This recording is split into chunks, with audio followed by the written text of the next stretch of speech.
A very pleasant good evening to each one of you present here.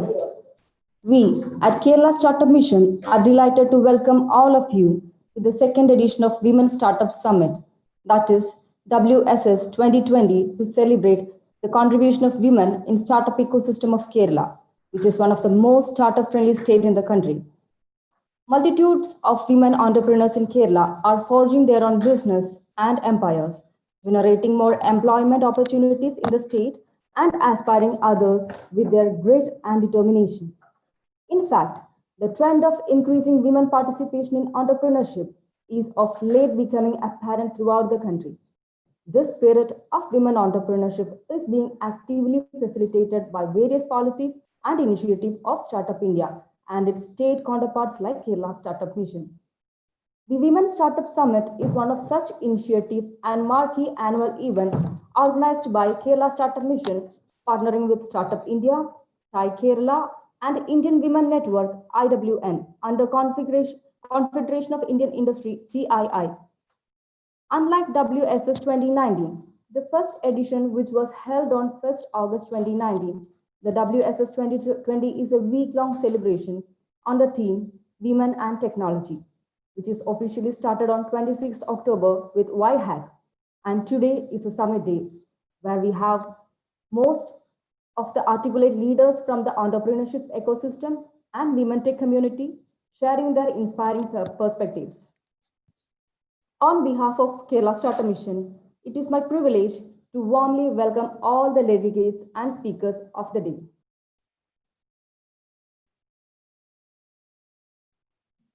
Now, I would like to take this opportunity to invite Sri Shashi Pilacheri Mittal, CEO, Kerala IT Parks and Kerala Startup Mission for the welcome and opening remarks. Shashi sir, currently working as Chief Executive Officer, Kerala IT Parks and Kerala Startup Mission. Before taking up these roles, he was the director of International Center for Free and Open Source Software, ICFOS, under Department of Electronics and IT, Government of Kerala. He also served as the Senior Director and Head of Center of Development and Advanced Computing, CDAC, and the Primer R&D Organization under Ministry of Electronics and IT, Government of India. I take this opportunity to once again welcome you, sir. Over to you, sir. A very good afternoon to all of you, and welcome to the Women Startup Summit 2020. I would like to go back to two of the incidents while talking. One is the Assembly Committee meeting of the Kerala Assembly, which was on working women's welfare. The mandate of the committee was to study the situations, conditions, issues of the working women in Kerala and to suggest modifications, amendments in any specific rules or to improve the situation of the working women. Since IT was a major employer of women in Kerala, IT Parks employs something like 30 to 40,000 women employees. So the IT Parks was one of the major focus points of this committee. And I was also called for discussion by the committee. And their basic questions were whether IT Parks have been supporting the women in terms of the basic needs, like are we providing the creche facilities, are we providing the feeding facility, baby feeding facilities, other security, safety for women specifically, and all those kind of things. They also visited Technopark and had a lot of interactions with the women employees. Now, in those interactions, I was also a participant in many of the interactions. And one specific issue raised by some of the employees, women employees, was kind of captivating. What they said is that even though there has been something like 30 to 40% of employees, women employees in the IT parks, when we look at the top of the top tier of the IT companies, very, very few are women from the women entrepreneurs and women employees. What is the reason? So there has been a lot of reasons which were projected by these employees themselves. One of the reason was that the top tiers are filled with men, and they don't like the women to come up, any of them. That was one of the reason which was projected. And the other reason which was projected is that the ladies are in general not very much enthusiastic in coming to the top tiers of the organization, mainly because they find it very difficult to kind of balance between the work and life patterns. So this was taken as a serious issue, and this has been taken up by the Assembly Committee to be discussed further in the future meetings, etc. Now, in that regard, I have been interacting with an organization called EVIT. I think it is something similar to the Indian Women Network. This EVIT stands for Empowerment of Women in IT, and they have a strong presence in Technopark also. I have been interacting with them for some of their activities, like we have given them space for starting a crash, etc. So they also work in similar patterns for empowering the women to take the women to the top tiers of the organizations. They also work to enable the women in terms of the soft skills, in terms of the leadership skills, etc., so that they will be able to come to the top of the top accounts of the organization. And one of the program they have is the mentorship program. So what they do is they select the select group of maybe about 10 to 15 lady employees who are in the middle layer of the organization, and then assign a senior person from any of these, possibly from inside Technopark, outside Technopark, outside Kerala also. So I have been fortunate to be one member for one of the employee, and it was a very attractive problem. So what they do is they analyze the lady employee in terms of the strength, weakness, opportunities, and threat SWOT analysis, and then identify the issues. And then the mentors are to sit with them 1 hour per week, and for about 10 to 15 weeks, and then so that they will be confident enough. They will be confident enough to take up the serious works, the assignments, the risks, etc., and also which would enable them to go to the next tier of the or the top tier of the organizations. Similarly, in IEEE, I have been a volunteer of IEEE for the last 25 years. And IEEE has a program called WIE, Women in Engineering. There also, this Women in Engineering stands for promoting the women engineers, women scientists, etc. They also promote the scientific temper among the school children, specifically the girl children, and then make them attracted towards the science and technology, engineering streams in the higher studies, etc. And I remember the WIE wing of Kerala, the Women in Engineering wing of Kerala. They had a project, should be about 6 years back. They had tried to start their own startup. That was number one. And also they tried to align with some of the startups. But it was not very easy. I was also involved in some part of the activity.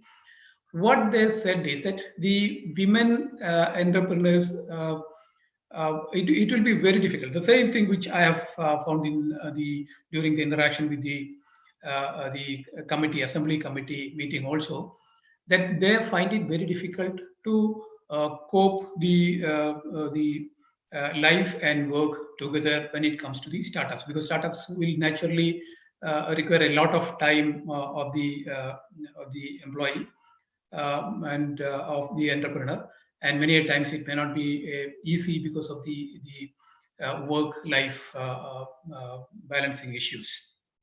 Now, In fact, in IT companies, you are aware that most of the companies have gone into the work from home mode of operation. And in the work from home operation also, I am told that the most affected are the lady employees, the women employees, because there again they find it difficult to cope with the work-life balancing issues. Because if it was in the office, possibly the office time was limited to maybe 9 to 6 or 9 to 5 or whatever, 8 to 5 or whatever. But in a work from home environment, there is no time limit. You can work 24/7. I mean, possibly some of the bosses also would expect that you work 12/7 at least, if not 24/7. So in this context, I think that the activity, the program which has been initiated by Kerala Startup Mission, this is the second edition of the Women Startup Summit. This is actually the culmination of the week-long activities which has been initiated. Uh, including there are a lot of topics which are discussed, including the technology to the entrepreneurship to the investment, freelancing, intellectual property, a whole lot of things. So all these activities have been discussed during the last 1 week, and I'm sure that this will value add to most of the participants. I'm told that something like 600 plus participants are participating in this activity. I'm sure that they are going to definitely benefit. And I'm sure that we will have a network of all these entrepreneurs, women entrepreneurs, so that the spark which has been created now doesn't fall off in the long run. We continue to ignite that the spark.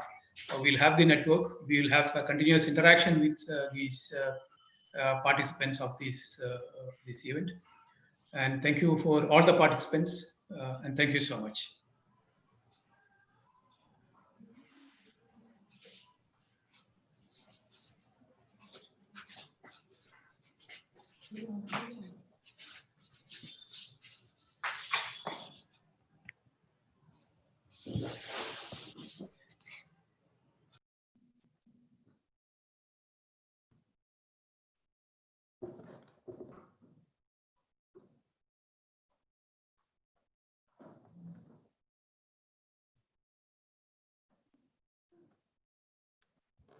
Thank you, Shashi sir, for setting the tone for the day.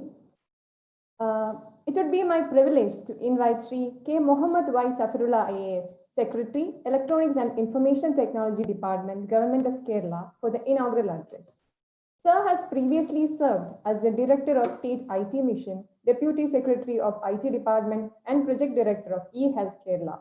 He was instrumental in bringing many novel initiatives in redefining the IT and digital governance space of Kerala, including Akshaya, e-District, e-Office, e-Procurement, State Data Centers, Aadhaar, Mobile Governance, and Computer Emergency Response Team. He also served as Sub-Collector of Idukki, Assistant Collector of Palakkad, and Collector of Ernakulam. I welcome you, sir.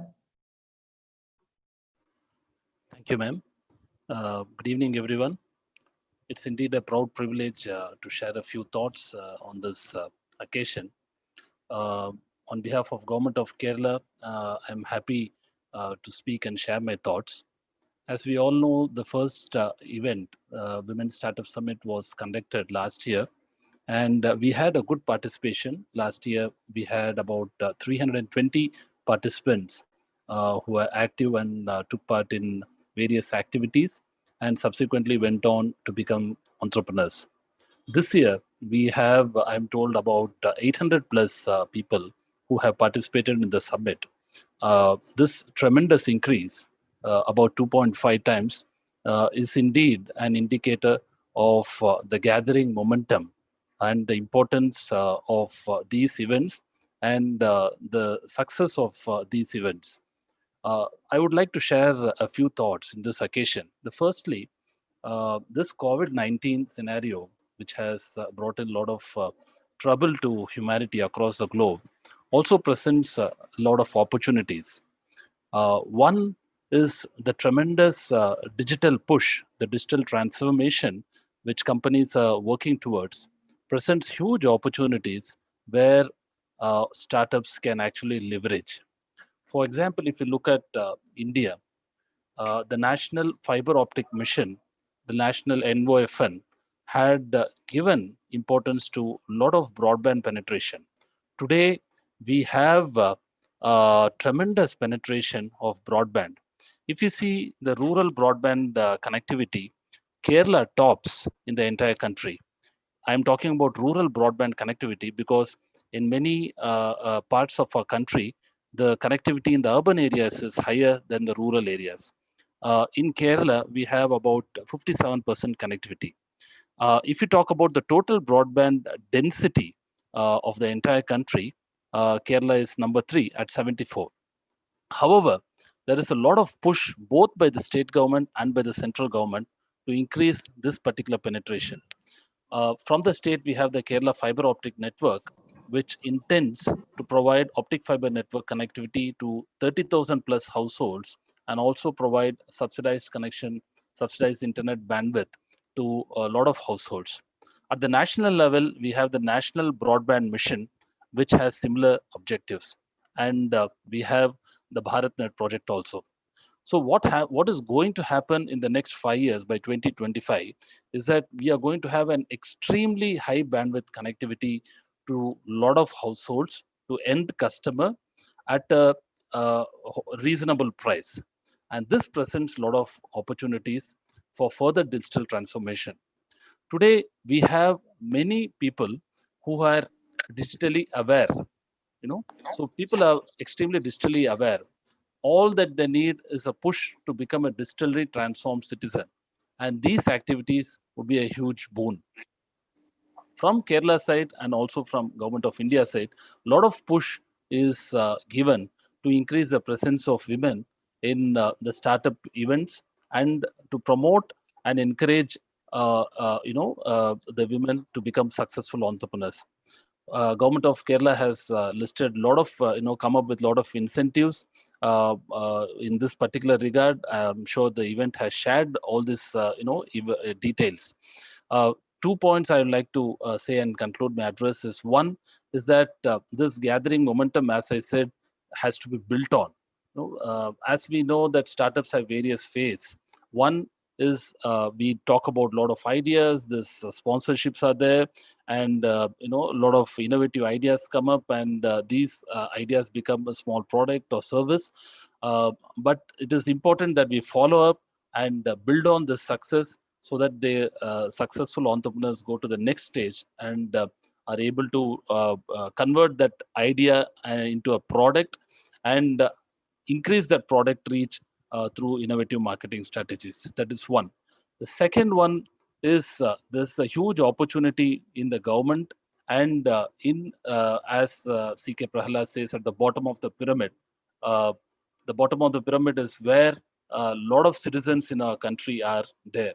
So if a solution, innovative solution which targets effective public policy solution, which is able to add value to these citizens, would be of tremendous boon, and in terms of not only digital transformation, but it will also lead to societal transformation.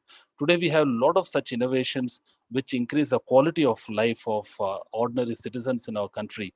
Solutions on waste management, on traffic light managements, on office in healthcare solutions, where a lot of analytic solutions are being done, in electricity in terms of storage, in environment protection. So these are the solutions, in my view, which are at the intersection of public policy, at the intersection of digital transformation, and would be a win-win situation to everyone across.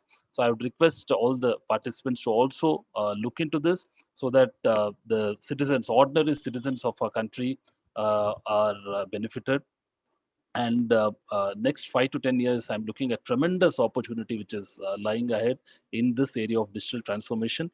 I would once again like to congratulate KCM and congratulate the participants and the panelists here. And I wish all the entrepreneurs and successful entrepreneurs, and as well as people who are here with a lot of promising ideas. I'm sure they would go to the next stage. And on behalf of Government of India, I would like to, Government of Kerala, I would like to once again reiterate the support of the government and the Kerala Startup Mission in this particular journey. We will have it together, and I'm sure the success factors and the successful entrepreneurs would increase in the future. Thank you once again. Thanks for the opportunity. Thank you, sir, for your inaugural address and for giving an overview about digital transformation and about our entrepreneurial ecosystem of the state. Thank you.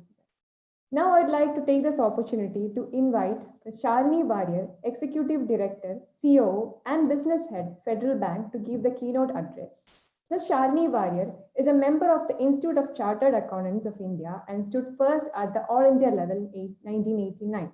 She brings first-hand global experience in branch banking, process management, service quality and client experience, project management, operations, technology and compliance, with special emphasis on client due diligence and anti-money laundering. He is also on the board of IDBI Federal Life Insurance Company Limited and Federal Operations and Services Limited. He is a well-known banking personality and has represented the bank at various fintech and technology platforms in India and abroad. Without further ado, I would like to welcome Shalini, ma'am. Over to you, ma'am. Thank you very much for that warm introduction. And good evening to everybody, the organizers and the participants. It is indeed an honor and a privilege for me to say a few words on this momentous occasion. I distinctly remember the Women's Startup Summit we had last year, where obviously we were all present in person. And I had the privilege of participating in a panel discussion that was very interesting. We live in troubled times right now, and the seamless migration into virtual has become a reality for all of us. As previous speaker says, it gives us opportunities of a different kind also. What I would like to do is kind of spend my time, few minutes talking about two distinct areas. And it's not so much linked to just women, etc., but I think it's more generically applicable across both genders. The first I'd like to focus on is the role of new technologies that are coming up in industry. And I'd like to anchor that with some examples from Federal Bank.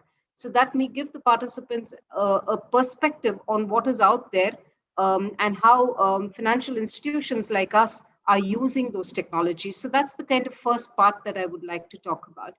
The second part that I would focus on is, therefore, given these new technologies, what are the competencies or attributes that are expected from us as individuals to participate in these new technologies? So I'll start with the first part, and I think that's probably something that I'm sure most of you would have heard. The acronym that is quite popular is ABCD, and I will refer to this as I go along. A obviously stands for artificial intelligence. All of us know that artificial intelligence is starting to transform workplaces. The pace of change is honestly even expected to accelerate in the coming years. So it is imperative for us, therefore, to learn about and adapt to and take advantage of the opportunities that AI throws up. Yes, it is likely some jobs will be replaced. However, there will be a multitude of other opportunities that will be opened up. We will need people who understand how AI is progressing, what the implications of AI are for each of our businesses, and also what opportunities are out there to exploit, as well as what risks we need to protect ourselves against. Understanding how AI will apply in our workplace, how we will test it, how we will supervise it, how we will ensure no biases creep in when we are using artificial intelligence is going to be a rampant expertise that people will need. Today, names like Alexa, Google Assist, Siri are all household names, and you hear children asking for instructions or giving Alexa instructions. What then is obviously to prevent us from learning about it? And AI has become so pervasive that it is across healthcare, across aviation, across retail, across education. It is a tool for the future. So let me just talk about a couple of examples of how Federal Bank is using AI for you to be able to kind of anchor it into reality. Two examples that I will talk about. The first one is we are the first bank to actually use an AI-based recruitment platform. We call it FedRecruit, and it uses artificial intelligence in a very, very large way. The platform does screening, intelligence screening, online proctoring, robotic interviews, behavioral tests, gamification, scenario-based assessment, and it comes up with a recommendation and uses a lot of its history to keep improving those recommendations. It is completely end-to-end digital and encompasses the whole recruitment cycle. What it has done to us as a bank is it has reduced our cost of recruitment by nearly 75%. It improves the chance for realistic and genuine candidates to come up by 69%, reduces biases in the interview process by 47%, enhances customer delight or employee delight or candidate delight by 53%, increments the quality of hire itself, becomes about 72% better. And importantly, it also enhances the Federal Bank brand by about 89%. So this capability has been used extensively for the last couple of years, and it's continually learning through inputs that it is getting. So that's one example of where AI has been used in a very practical sense by an organization like ours. The second is an AI-based personal assistant. We call him Fedi. Obviously, the name comes from Federal Bank. It is open currently for employees, and we're in the process of opening it up for customers very shortly. It is a chatbot in every industry. There is a chatbot today if you work with Swiggy or Amazon or everything. But what we're doing is to try and make it very different from what the industry has seen. This assistant focuses on simplicity, privacy, and transparency. It does a lot of justice to the trust and belief that millions of Federal Bank customers place on us as an organization. Our ultimate vision is to use Fedi as a ubiquitous system that resides across all smart devices, phones, tablets, TVs, watches, rings, everything. Surfacing relevant information is the most crucial aspect of any personal assistant. Most systems in force currently fail very heavily because they're completely reliant on human-trained questions and answers. The bank's approach has gone beyond that. The bank's approach is to create algorithms that can surface the most relevant information for any given context.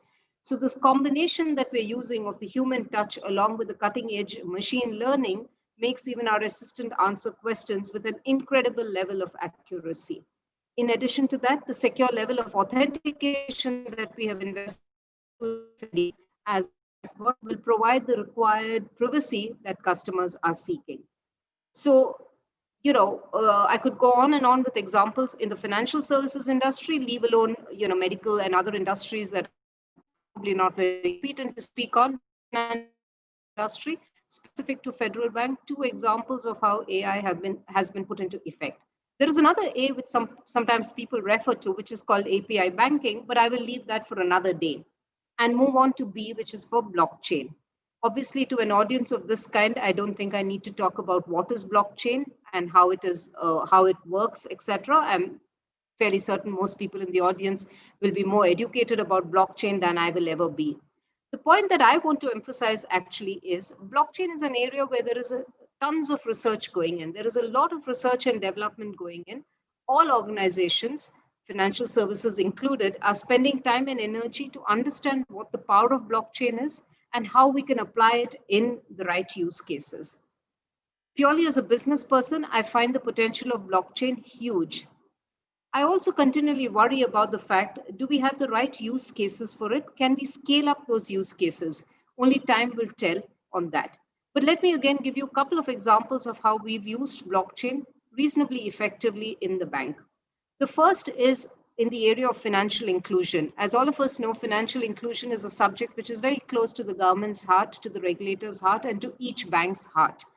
How do you get the last mile financial inclusion? How do you get loans disbursed to the last mile? So we've tied up with a fintech out of Bangalore, and that uses blockchain technology with one node hosted with us in the bank premises, all the details available in the node on a real-time basis, so that the underwriting can be done quite seamlessly and the internal processing of account opening and dispersal happens virtually automated. The other node is held by the partners who's actually working with the customer at that end. So using this blockchain, we've dispersed crores of loans outside into the financial inclusion area.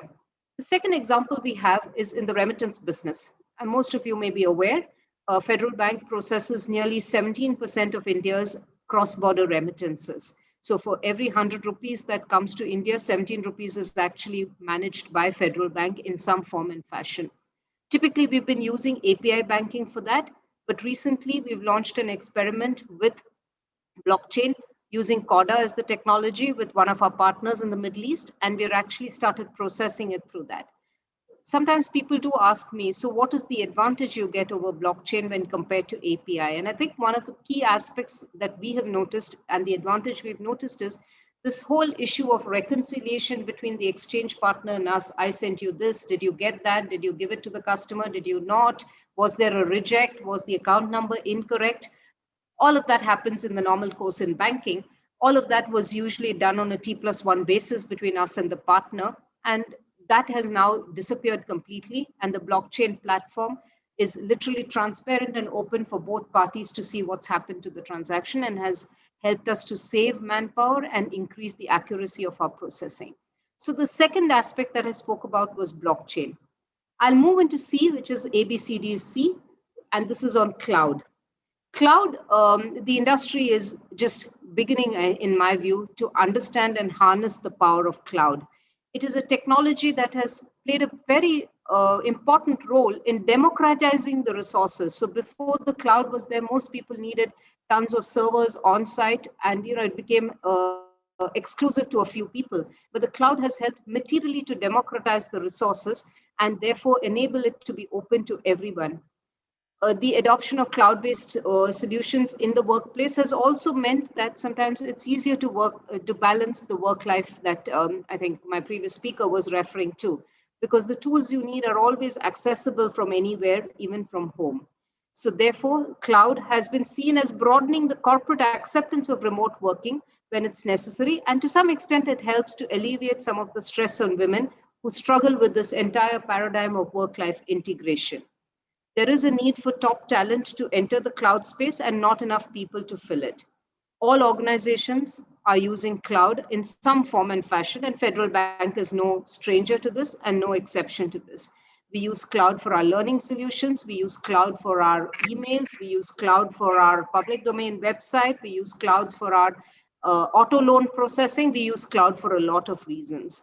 And what we adopt as a principle is what we call the cloud first principle in Federal Bank. So before we deploy a technology, we ask ourselves, why does this have to come? Why can this not be on the cloud? Why does it have to be on-prem? And only if we get ourselves a convincing answer as to why it needs to be on-prem, which is typically only in regulatory reasons, if that comes, then we go on-prem. So that's C for cloud. Let me take you to the last one, which is D, and that's for data analytics. This is last, but definitely not the least. Probably sometimes I consider this to be my personal favorite. Today, all of us know data has transformed itself, transcended from kilobytes to megabytes to terabytes to petabytes, and who knows what else is coming in the future.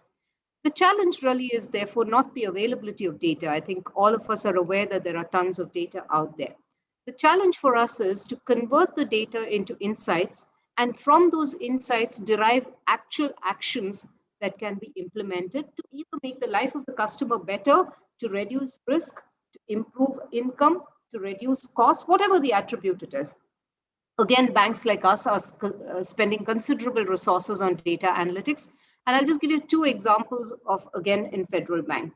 One that is not normally heard and seen, which is the whole management of cash in ATMs. So banks like us, which have 1,800 ATMs, need to make sure that there is adequate cash in the ATMs at any point in time, because we don't know when the customer is going to come for his withdrawal. Having said that, if you keep too much cash in an ATM, it is a drain for us from a profitability standpoint because it doesn't earn any income. And therefore, you have to continually balance between the need for adequate cash as well as making sure we reduce the cash. And what we've done to do to resolve this issue is we actually have used analytics that is literally able to forecast how much cash is required in each ATM. It takes into account the seasons, it takes into account the day of the week, the hour of the week, a whole host of stuff. Obviously takes into account things like holidays, etc. And every morning it tells the branch, this is the amount of cash you need to put in the ATM today. And we actually measure it to make sure that branches are not putting more than that or less than that. That's one example. Another example that is extremely popular is what we call spend analytics. We obviously have tie-ups with major e-commerce companies like Amazon, Flipkart, Swiggy, etc. So just as an example, we partnered with Flipkart during the recent Big Billion Days, and our debit card spends actually went up by by nearly 20 to 25 times what we see normally during normal volumes. How did we achieve that? By doing a propensity analysis on our database, identifying those customers who, by our propensity analysis, were tending to buy on Flipkart, and actually targeting them through campaigns of various kinds. So, cash is one, spend analytics others. The study of data analytics is kind of very widespread. We can use it from risk management to compliance to business enhancing to cost containment, etc. So I think what I've tried to give you an perspective on is this whole classic ABCD, which a lot of people talk about: artificial intelligence, blockchain, cloud, data analytics. It's not just theoretical subjects out there. These are actual aspects of technology that businesses like us are investing in and putting into operations. And therefore, it throws up a whole host of opportunities for people in the audience, for people who want to advance on technology, to make sure that they can get to the next phase of technology. Having said that, you can only leverage this with a certain set of competencies. And again, I could list a large number of competencies, but in the interest of time, I'll talk about 3 competencies that bankers like us look for when we're analyzing anybody in this technology space. The first one is continuous learning. We find ourselves getting frustrated, bankers like me get really frustrated when we meet people who are not keeping themselves updated on the changes in the technology. Today, with smartphones, with internet penetration, I honestly don't think there is any excuse for us not to keep ourselves abreast on the advances being made in technology. I'm sure most of you would have heard about the grandmother who completed her class 10 at the age of 90 plus, or the lady in Kochi who's apparently done 500 plus courses on Coursera during this pandemic period. So that shows really the enthusiasm for continuous learning, and is a competency that we look for in partners we deal with, we look for in employees that we want to recruit, we obviously look for it in our own employees. And so continuous learning is one competency that is very high in the reckoning. The second one is networking. And this one, I think we women tend to fail a little bit at. And sometimes I think we fail miserably at it.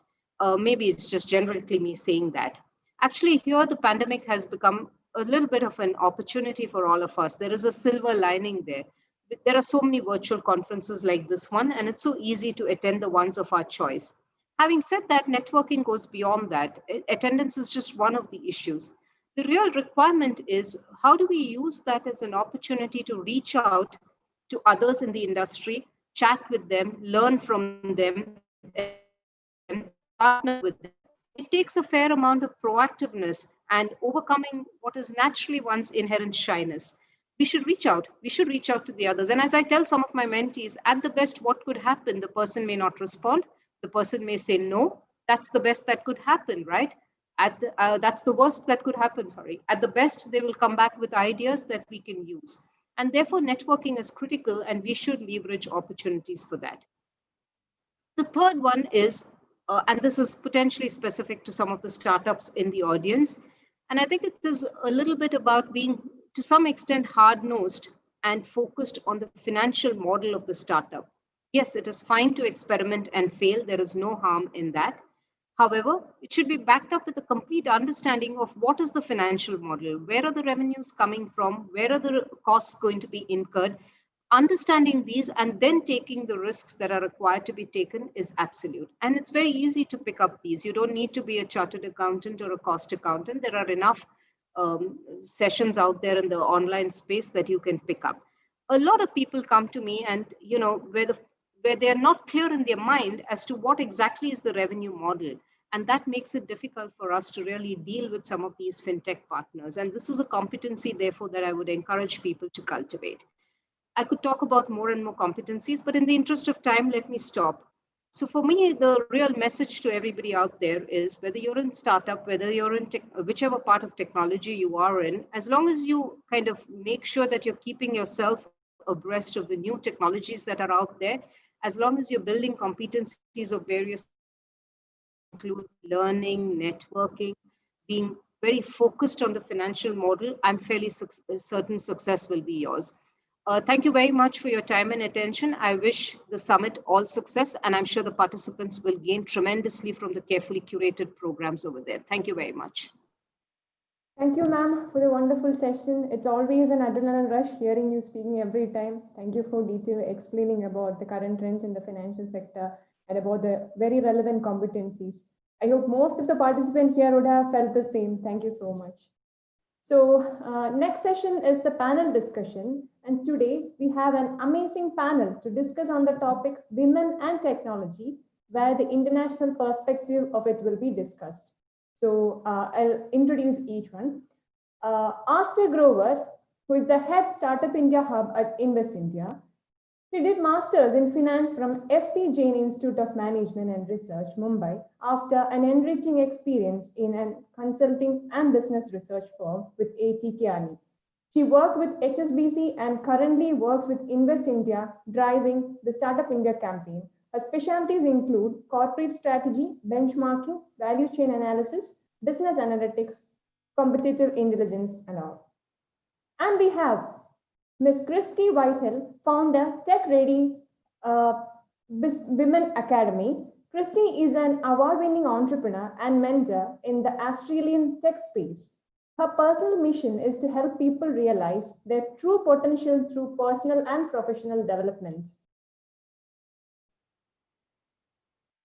Christy is an award-winning entrepreneur, and in 2017, she founded Tech Ready Women Academy, an education platform and network that provides women with world-class digital training programs and content for personal growth and business innovation. Christy was recently voted Kochi's Business Builders Top 10 Power List 2019, people influencing and impacting small businesses in Australia. And we have Patmasha Rubaran, co-founder Indian Angel Network. He is nationally recognized as a key player in the Indian entrepreneurial ecosystem and has helped co-found many of the relevant institutions besides being an active angel investor herself. Her operating experiences spans large corporates, M&A, and startups, early stage companies. She has been awarded as one of the top 50 most powerful women in the business by Fortune India, listed in Forbes India, W Power Trailblazers, and 30 most powerful women in India by Business Today. Co-founder and president of Indian Angel Network, IAN, India's first and now possibly one of the world's largest group of business angels, comprising the who's of who of successful entrepreneurs and dynamic CEOs from India and overseas. And we have Ms. Virginia Tan, co-founding partner, Teja Ventures, and co-founder, She Loves Tech. Virginia Tan, the co-founder of She Loves Tech, she is also the founding partner of Teja Ventures, Asia's first gender virtual capital fund, which targets early stage women impact companies. Virginia's background is in law and finance, where she was an experienced finance lawyer for more than 8 years, specializing in energy, resources, and infrastructure sectors in emerging markets, and has worked in Europe, Middle East, Asia, Africa, and South America for 2 Magic Circle firms. In 2014, she was selected by the World Economic Forum as a global shaper. She has been closely associating with us, Kerala's admission, for the past year, and I take this opportunity to welcome Virginia also. And here, Ms. Asta is the moderator of the session, and over to you, ma'am.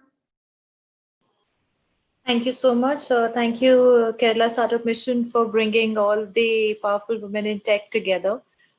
It's such a diverse panel that, we'll actually be able to learn from each other's cultural differences and possibly learn towards how technology is positively impacting the women in their nations.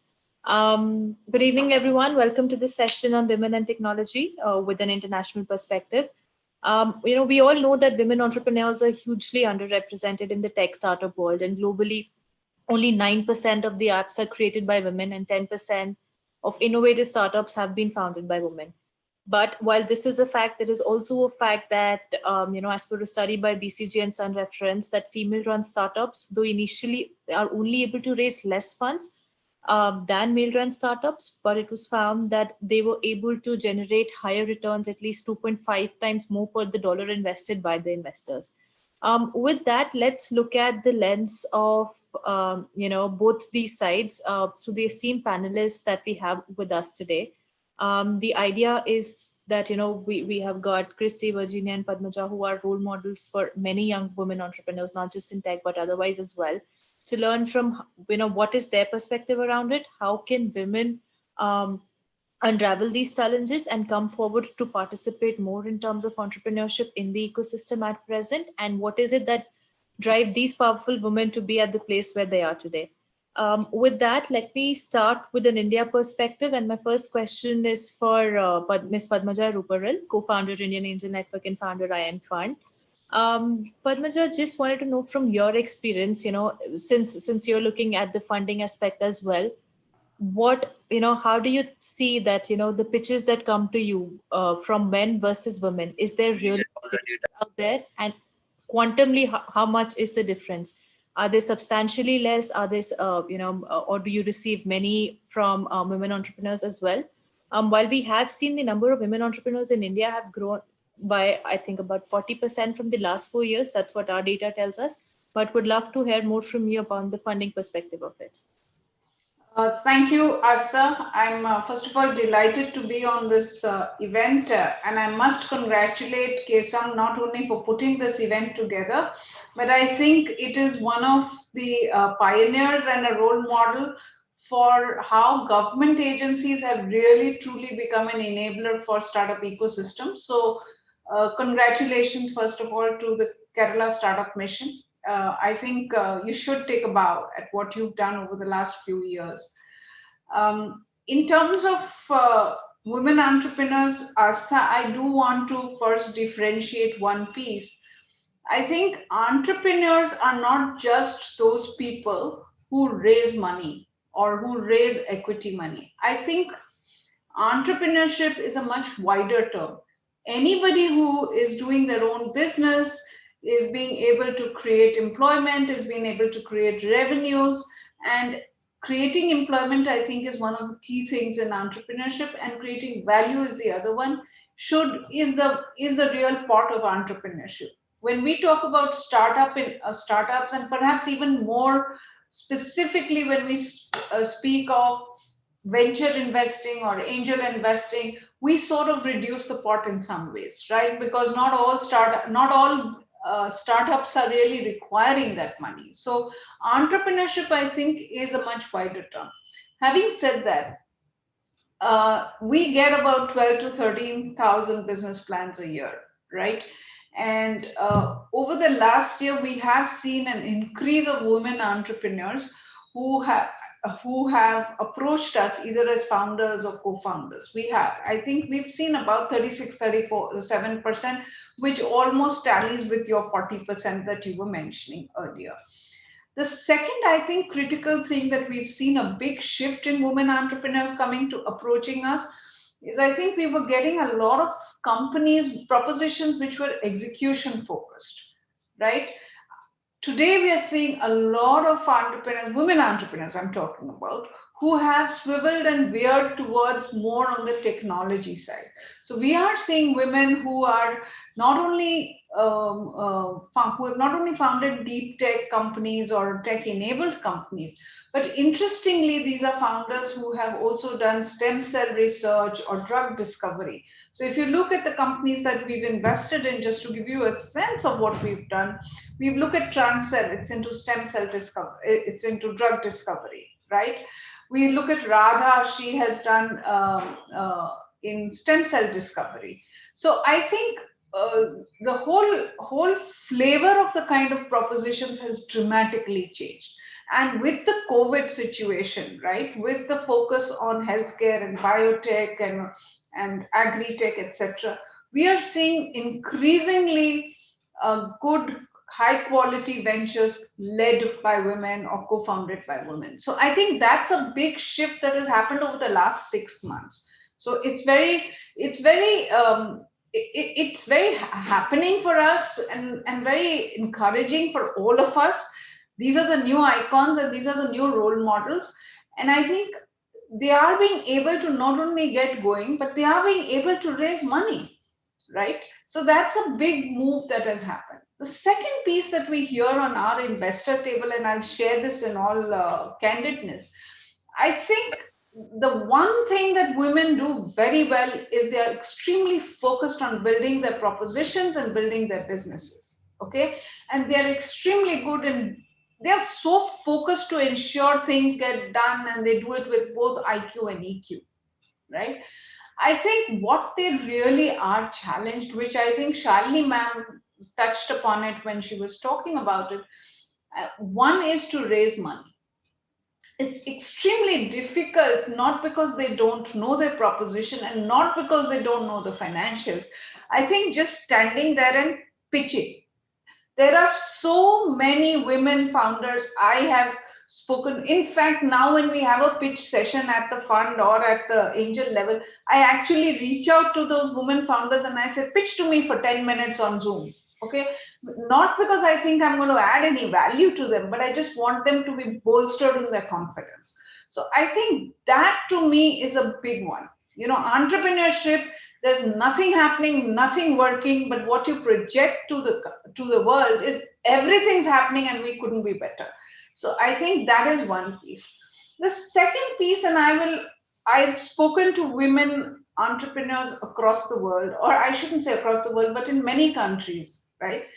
I think and India suffers a little bit more of this, is aspiration.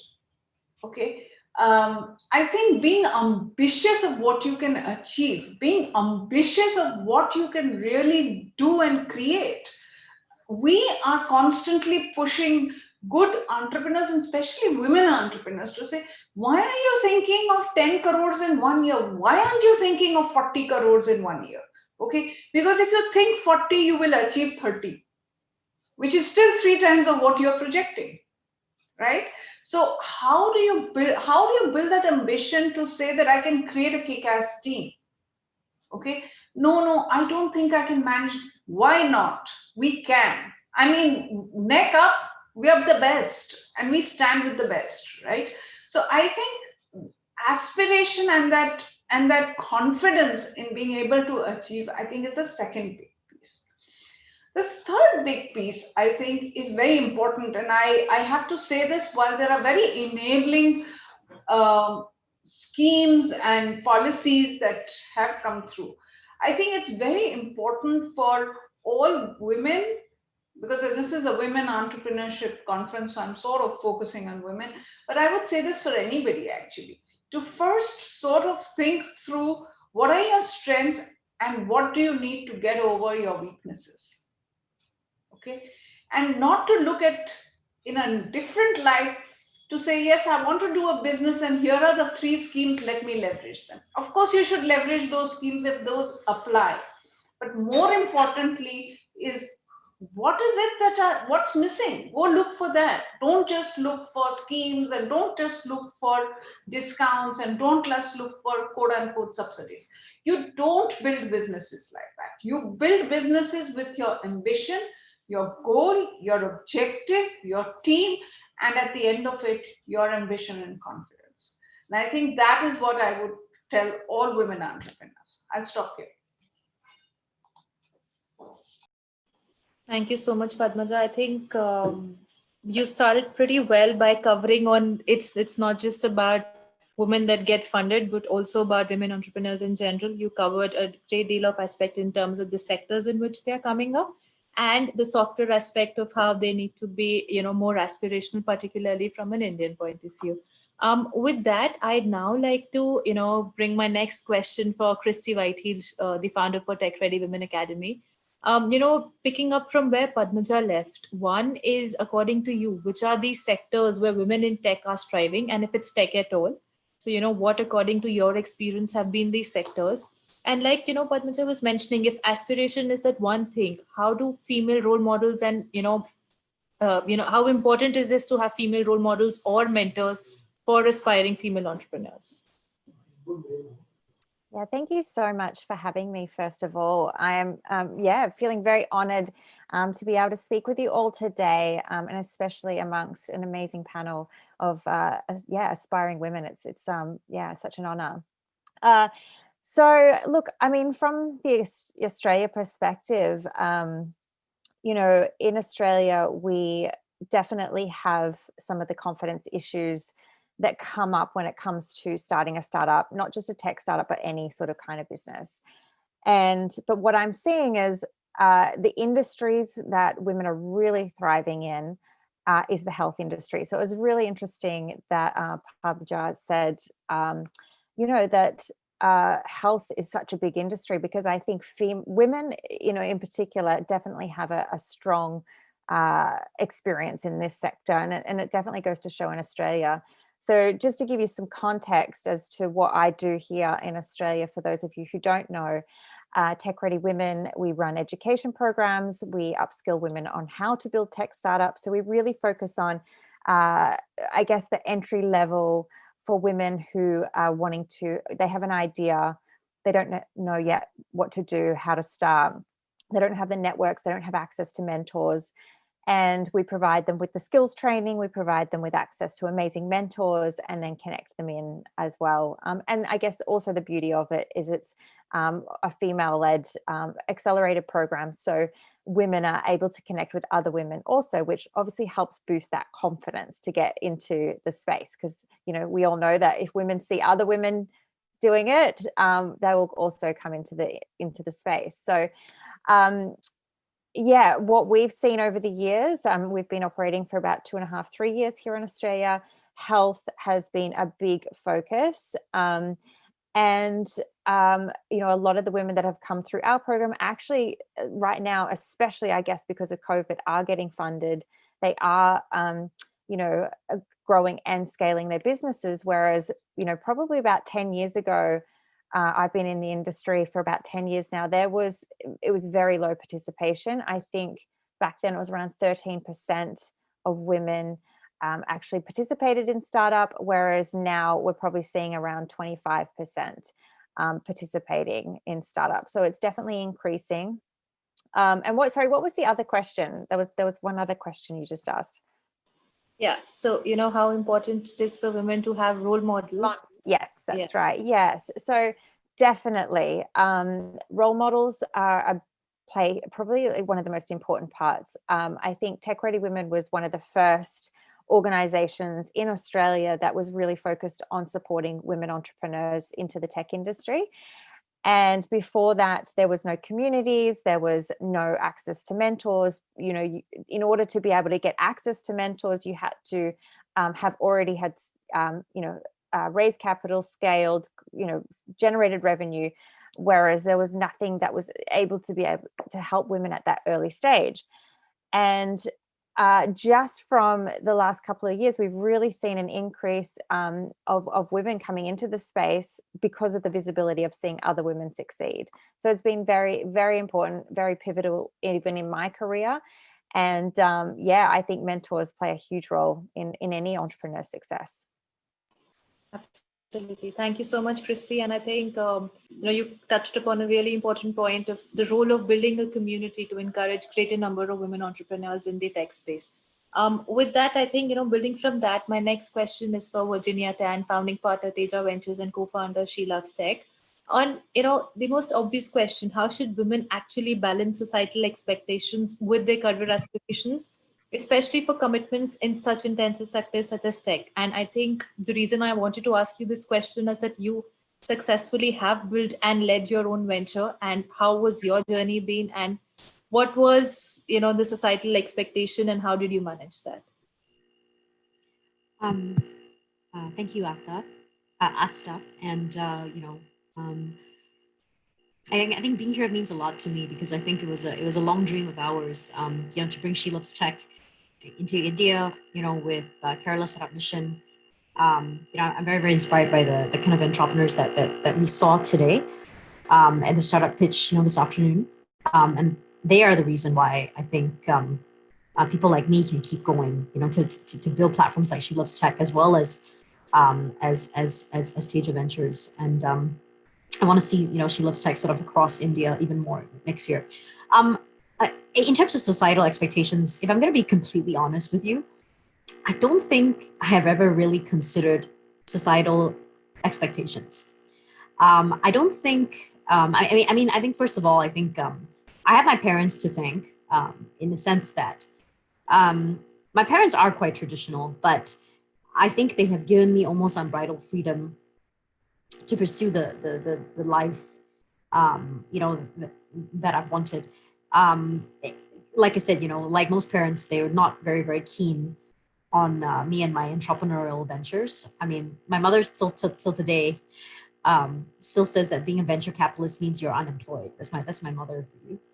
So I'm not going to lie and say that, okay, I've had a completely liberal upbringing, and I think there are societal expectations, and I think very often I think for women, your parents sometimes, I've noticed parents, especially in Asian countries, they want their daughters to have a stable life. They, having an entrepreneurial life means uncertainty. Uncertainty is my life. I have no idea. I had no idea 6 years ago that She Loves Tech will be in 30 countries, 6 continents one day. When I started Teja Ventures 2 years ago, when I think about what I know now, I'm so glad that I didn't know 2 years ago how deep the water was. Because I think if I had known how challenging and how much I would actually have to learn to even get here, I think I may not actually ever have started. So I think I think the first thing I would say, and there are a lot of young people, young women on the call here today, is that, and I know in countries like India, the weight of societal expectations is heavy.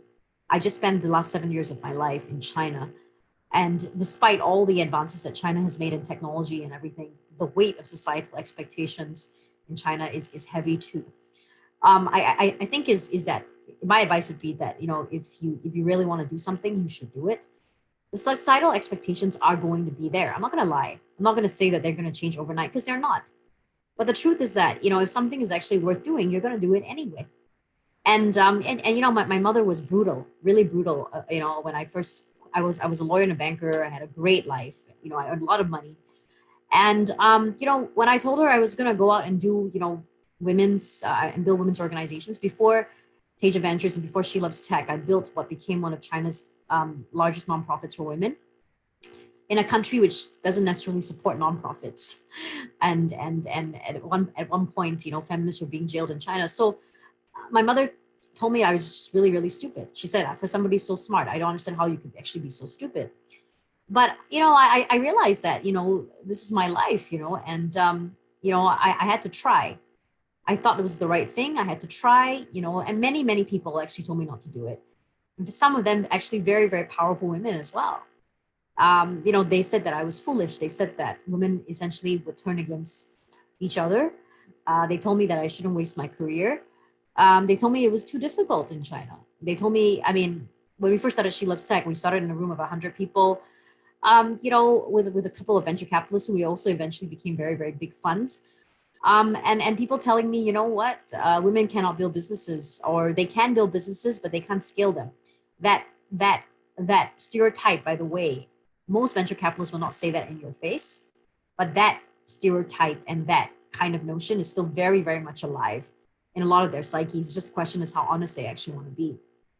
And to be honest with you, I never felt the weight of societal expectations. And when I built Teja, to be honest with you, I had not really thought about what it would mean as a woman raising capital. I think this is, if I'm going to be honest about it, I think this is probably the first time in my life where I've actually felt that being a woman maybe is a little harder. But the question really is that going to let you stop you? Are you going to let something like that stop you? I have at various times in this journey felt very resentful of that. But the truth is that there's only one way, and that is to keep going forward. Because I was going to do it anyway. Maybe it'll take me a little longer. Maybe it'll be a little slower. But you're going to do it. You got to do it anyway. And I think in the times which are hard, and I'm not going to lie, there are going to be times which are hard. You'll always have to constantly remind yourself why you were doing that. Why are you doing it? As long as you know why you're doing it, that will trump any kind of societal expectation. But you should. Easier said than done, because I've literally been through the fire. I think it's only this year that my mother is finally relenting. But I think as women, we're taught to be obedient and we're taught to care about what everybody else thinks. But at the end of the day, it is your life. You have one life and you have to honor that life. You have to honor yourself. And that also means your dreams, your aspirations, whatever that may be. So that's it. I hope that answered your question.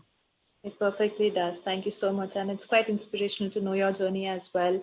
I think you just have to stay headstrong and look in the right direction to continue going. With that, I think I'm going to open one question for all the three panelists, which is quite common. And, while we always talk about that access to funding or access to capital is one key way of growing, but, very few people focus on building a core business and doing, becoming profitable or sustainable than going after money. If you have to leave 3 tips for women in tech space today, what would be, those 3 mantras for success, or those 3, key takings, aspirations, which have kept you going and which would be helpful for all those who have joined us today? Asta, maybe I could start, because what you said has actually been on my mind all of today. And because I work with women-led startups all the time.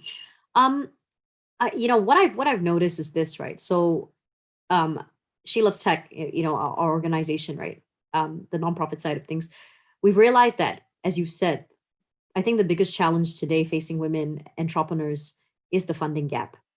Because if you think about it, even if your product is better and your team is better and your revenue is better, but you don't raise enough money, if somebody else, your competitor, raises 5 times the amount of money, it's very likely that they will still flush you out of the industry.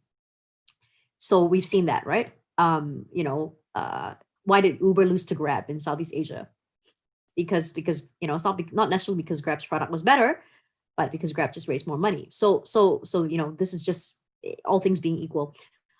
What I've noticed actually is that women are much more focused on revenue. Okay, and this is actually very interesting. It's a dilemma that I have as a venture capitalist, actually. Now, I think, first of all, women are, I love what I think the first panelist said. I think women are more focused on getting things done, getting things right, and revenue. But I've also started to notice that the reason why sometimes they're also so revenue focused and so focused on sustainability is because they have much more difficulty raising money.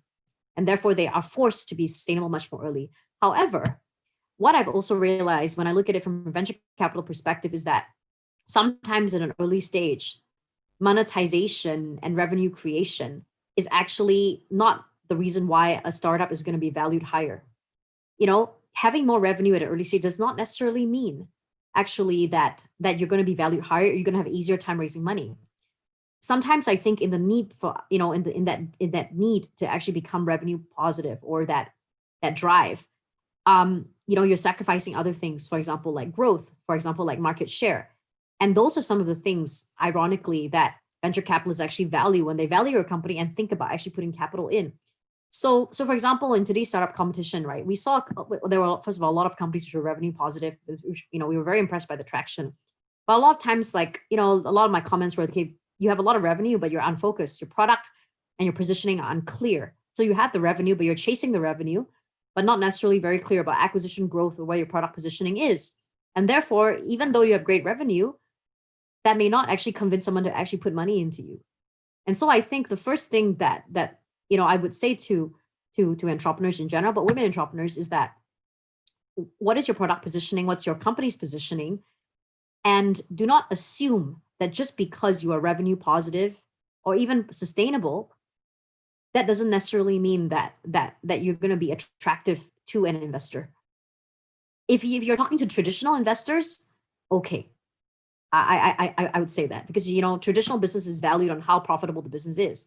But if you're talking to technology investors or venture capitalists, right, then they are actually valuing this in a completely different way. They actually want to see, they're looking at, the addressable market size. Yes, they are looking at customer acquisition, but they're actually really looking at, is this the one company that I'm going to put my money on? Is this the one which is then going to take the whole market?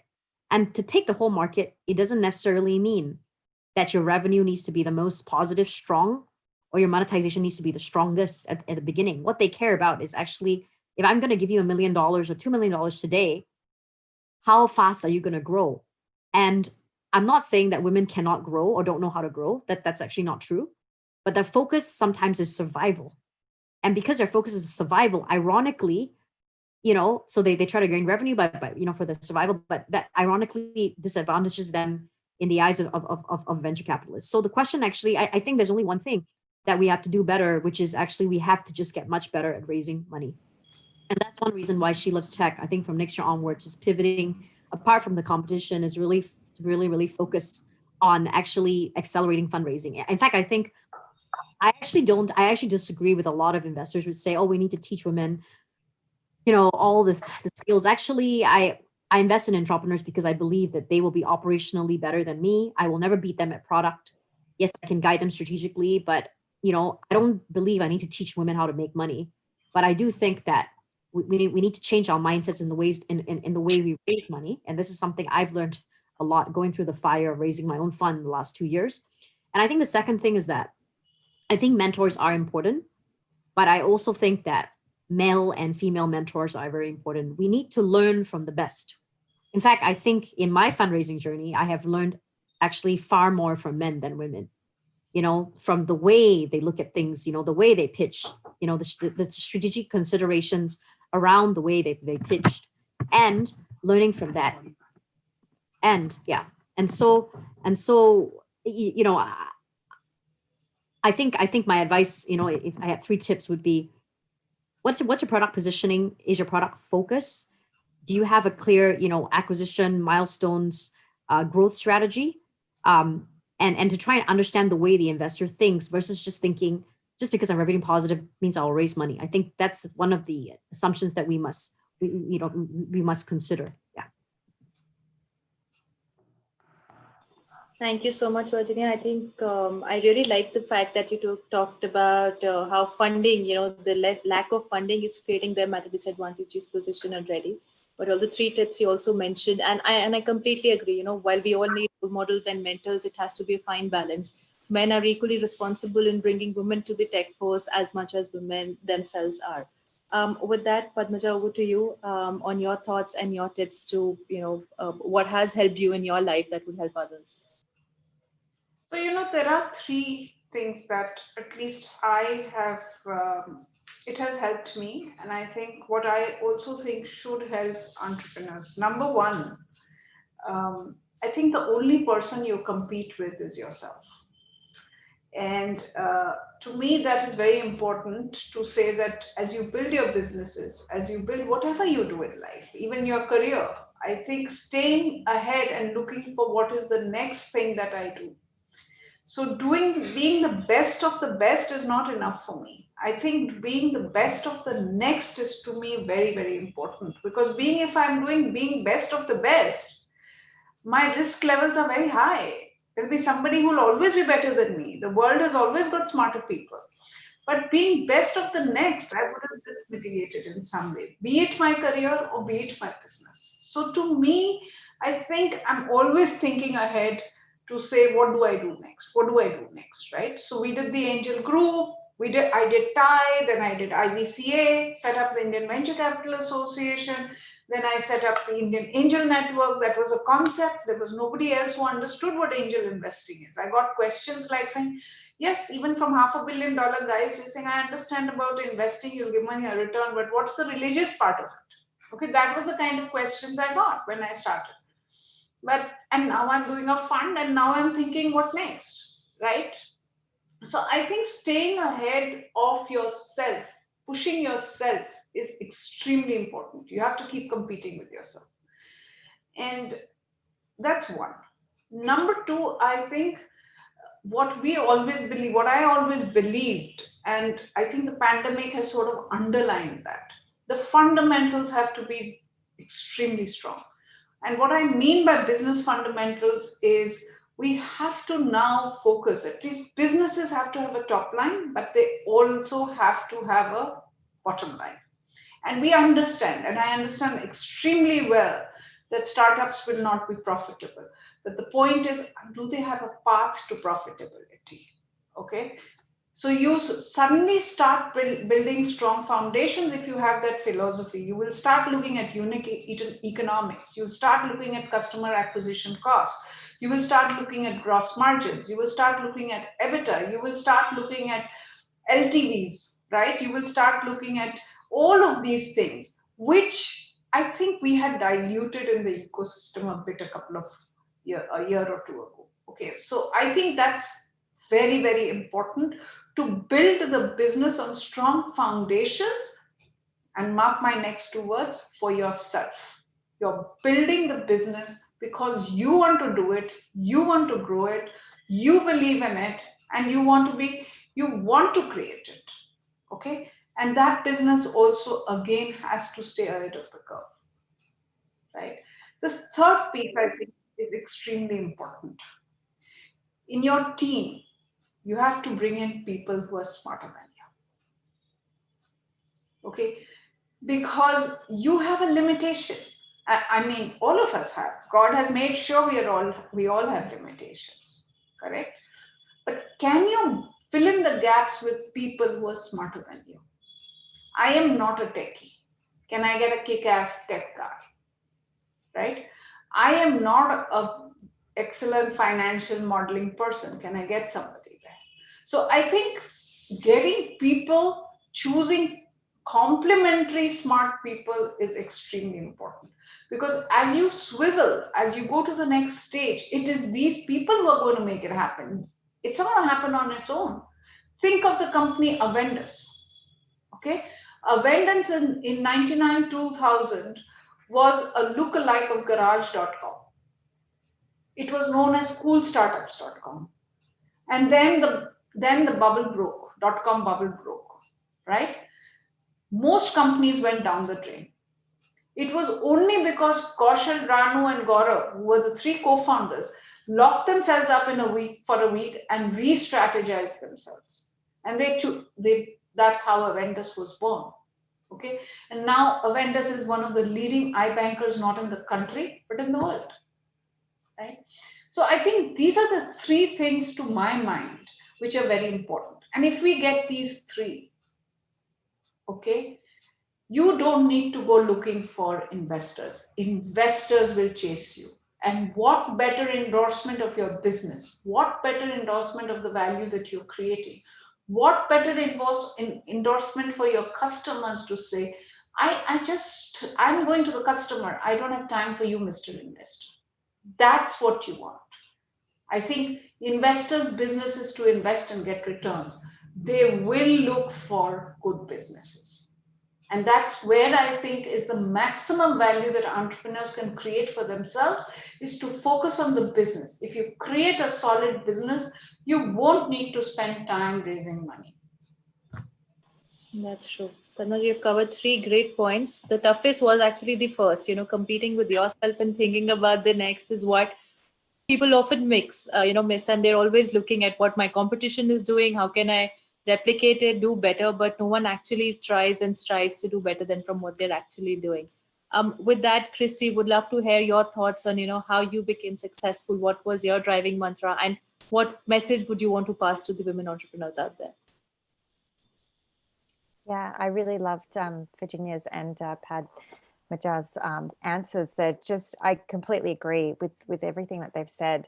For me personally, I've got, the first thing that I would say, and, our program really focuses on, I work a lot with early stage entrepreneurs. So women who are really at that idea stage, and we help them get started.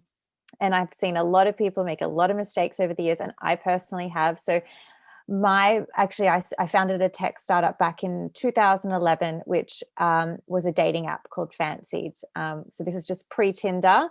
So I claim that I came up with Tinder, but I raised quite a bit of capital. I landed a $1 million media deal with one of the largest media companies here in Australia, and everything was looking extremely promising. However, got outcompeted by Tinder, obviously had a lot more money. But a lot of mistakes that I made early on. which I always love to share with other entrepreneurs. You know, and it's actually pre that app, I had started with another idea. And what I hadn't done was go out and actually validate that idea and speak to potential customers. I think when you're building a tech product, especially, it is really important in those early days to do your user research, to go out and speak to your potential customers, to ensure that the product you're building, the features that you're building for your product, is exactly what your customers want. And at the end of the day, also that they want to pay for that. So my tip number one in that sense would be ensure that your product is solving a real problem, a real need, a global need, you know, or a big enough need that you're going to be able to, you know, build generous revenue out of the business. And, you know, and also if you can get your customers to pay, prepay, you know, set up a landing page. You can cost effectively start a business by, you know, starting experiments, getting your customers to give you money early on, setting up a landing page, starting to drive customer acquisition, and really validate. I think that's really important before you spend the long road building a tech product, which can cost a lot of money and take a lot of time. And I think on that also ensuring that the business that you're building is something that you're truly passionate about as well. For me, I've always been a purpose-driven entrepreneur. Any business that I've built has always been aligned with my own personal vision and mission for my own life. So early on, you know, I've done a lot of personal development.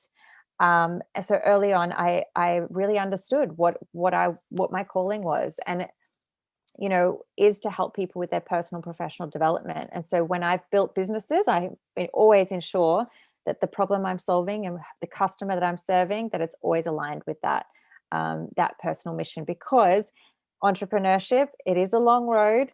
It can be challenging. You can come up with, you know, a lot of setbacks, a lot of failures, and to be able to keep going on the road, you want to make sure that you're really passionate about what it is that you're building, and that you really care about the customer.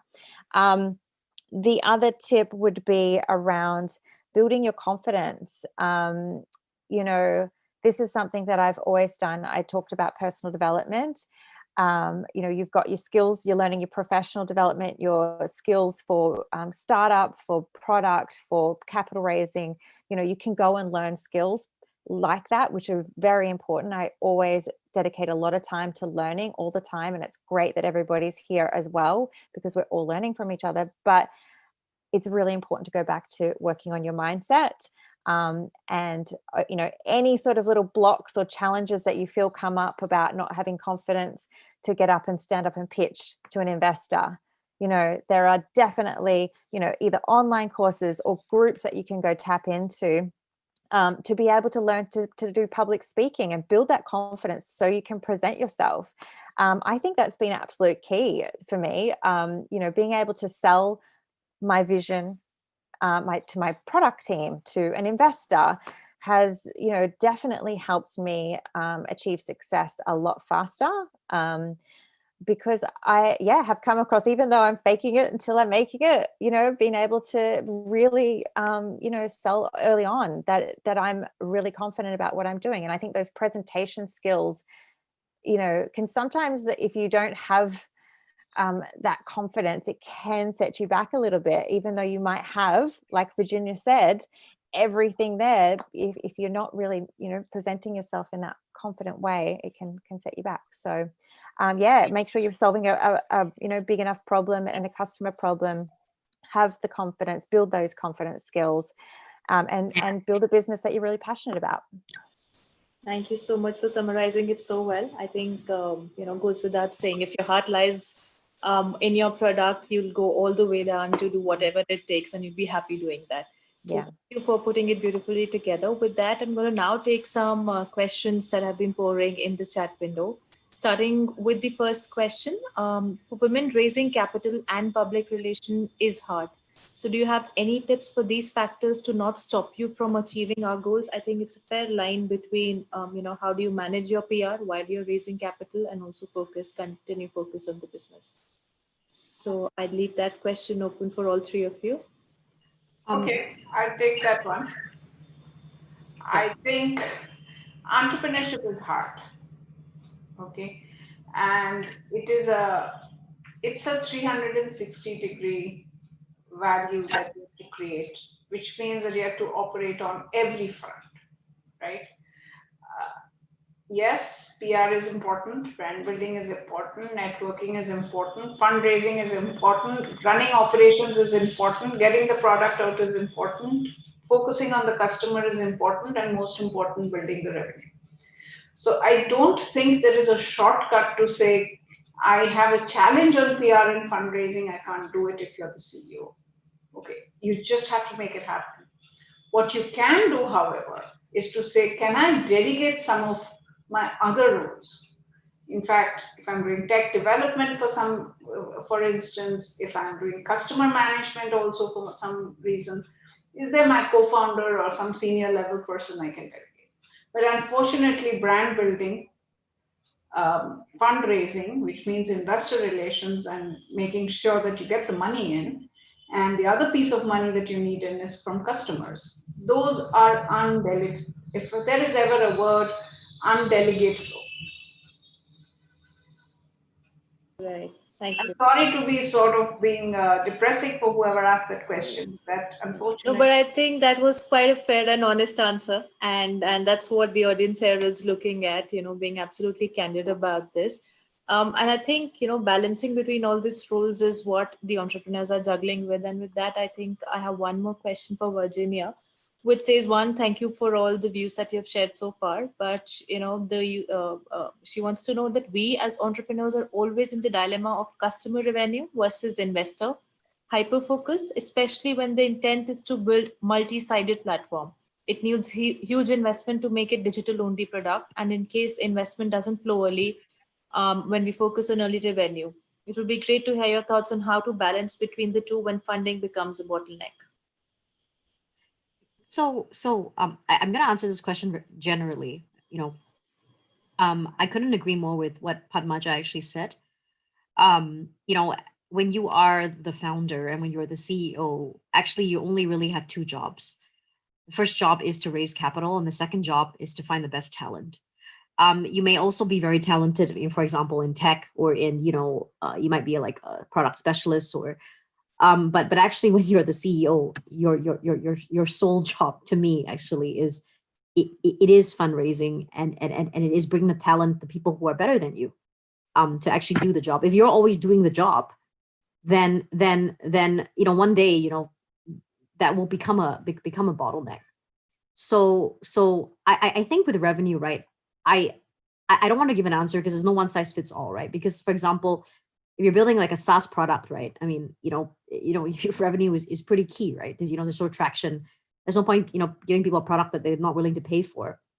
But if you're building something which is consumer facing, it may be that that as you grow your users, you're not going to monetize so early. Even if eventually you're going to find your way, a path to revenue and profitability.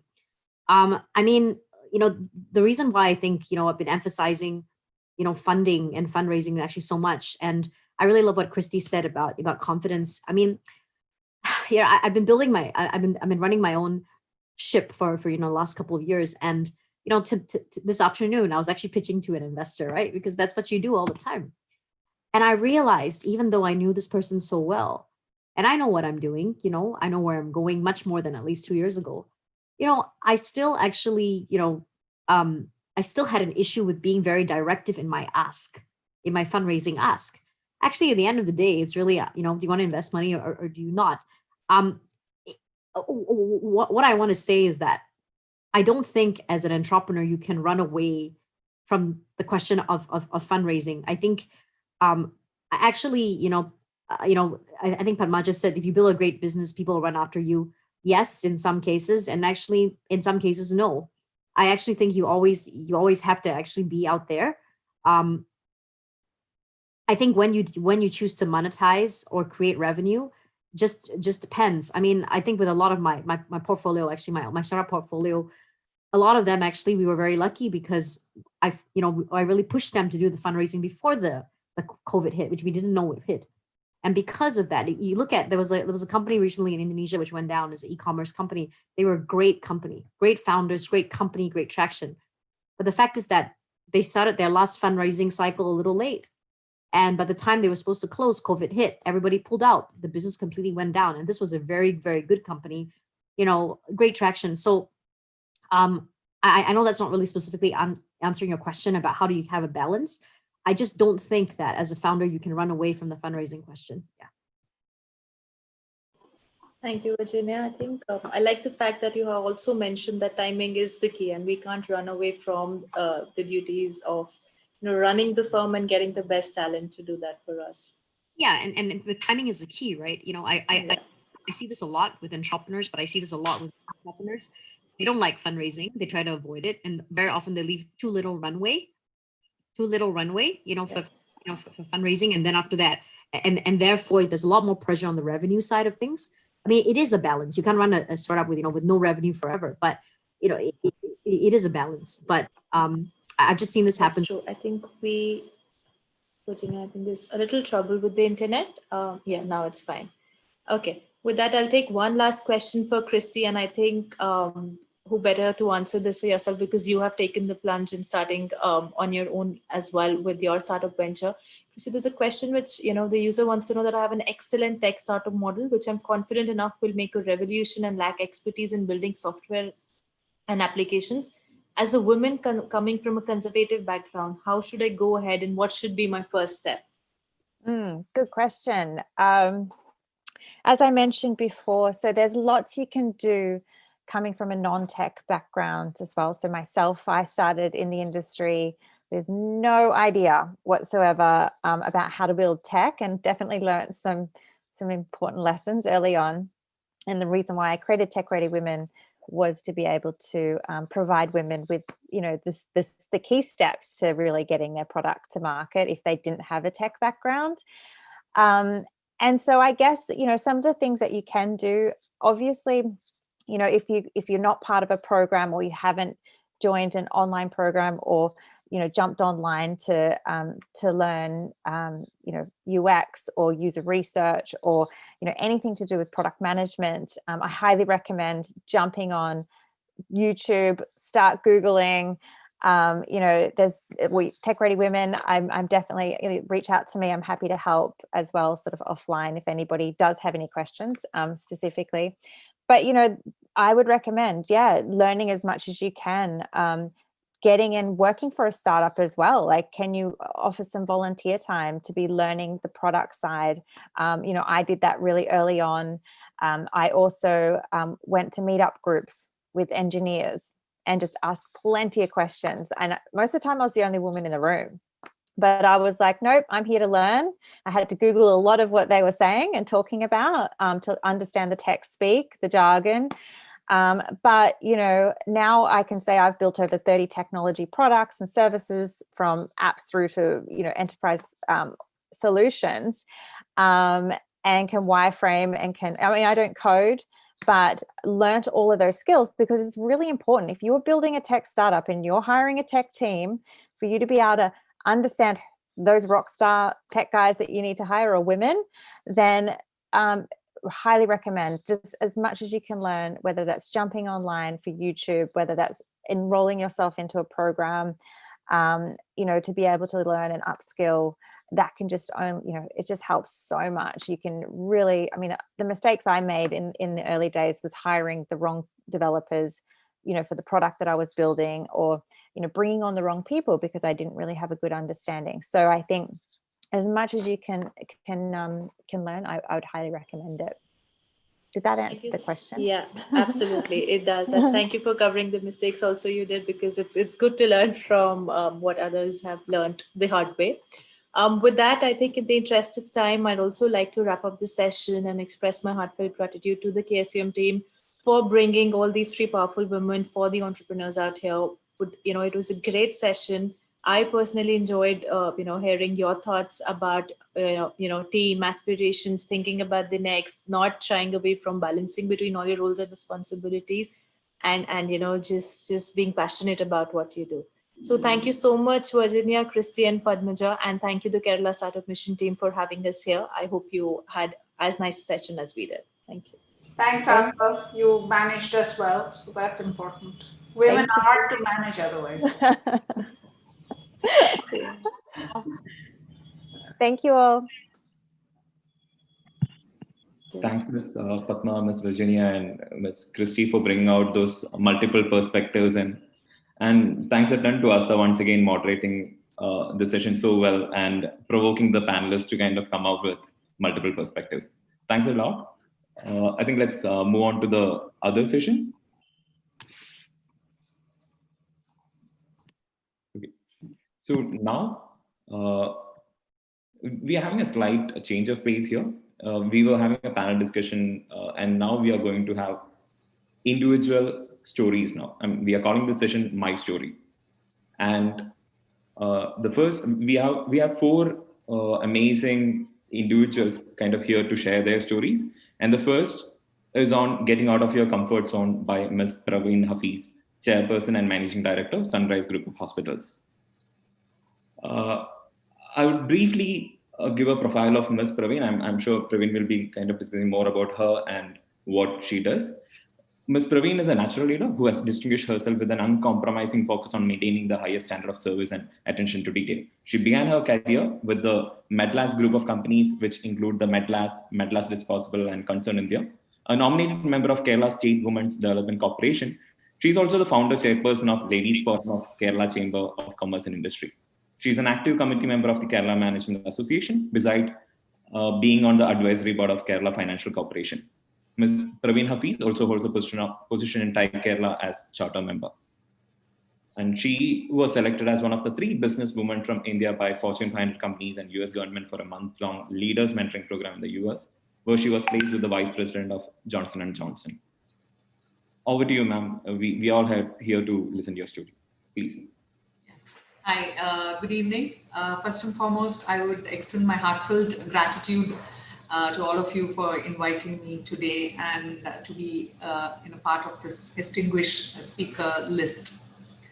So Shalini had called me a few, I think 1 or 2 weeks back, and she asked me, she was mentioning about this session, and I was just asking her what exactly would be interesting to, especially the startups, because that is the main focus today. So she said, ma'am, I think the best would be to give you a story, Praveen. That is what would be there. So I don't want to speak about a real technical jargon or anything. I'll just simply tell you what my story is. And my story is definitely something which has been actually getting out of my comfort zone. So basically, I'm from North Kerala. I was born in Chennai into a big family. I'm a Malabari Muslim woman. So that itself shows that I've broken the first glass ceiling and got out into this thing. But even as a young child, I always used to have this aspiration in me to keep doing something. So always that urge to perform, urge to do something, urge to make someone happy. So that was my sole motive. And thankfully, at the age of 20, I got married to Dr. Hafiz Rahman, who's the main partner in my business for all my businesses and my mentor and all those things. So again, that was there 2 years. We were in Ahmedabad. And after that, after 2 years, we came down to Cochin in 1994. But by then, we both had dreamt about a series of hospitals. That was what we were looking forward to. And basically from there, because I was a graduate and we both, Dr. Hafiz is a gynecologist and a laparoscopic surgeon. So this healthcare was what we were very interested. And I had to make sure that I could train myself to finally come into the healthcare industries. So basically, initially, I think around 26 years back, I started my surgical companies, my other company, which started dealing with housekeeping products. And later on, after a few years, I slowly got into my software company also, which takes care of all my businesses at the moment.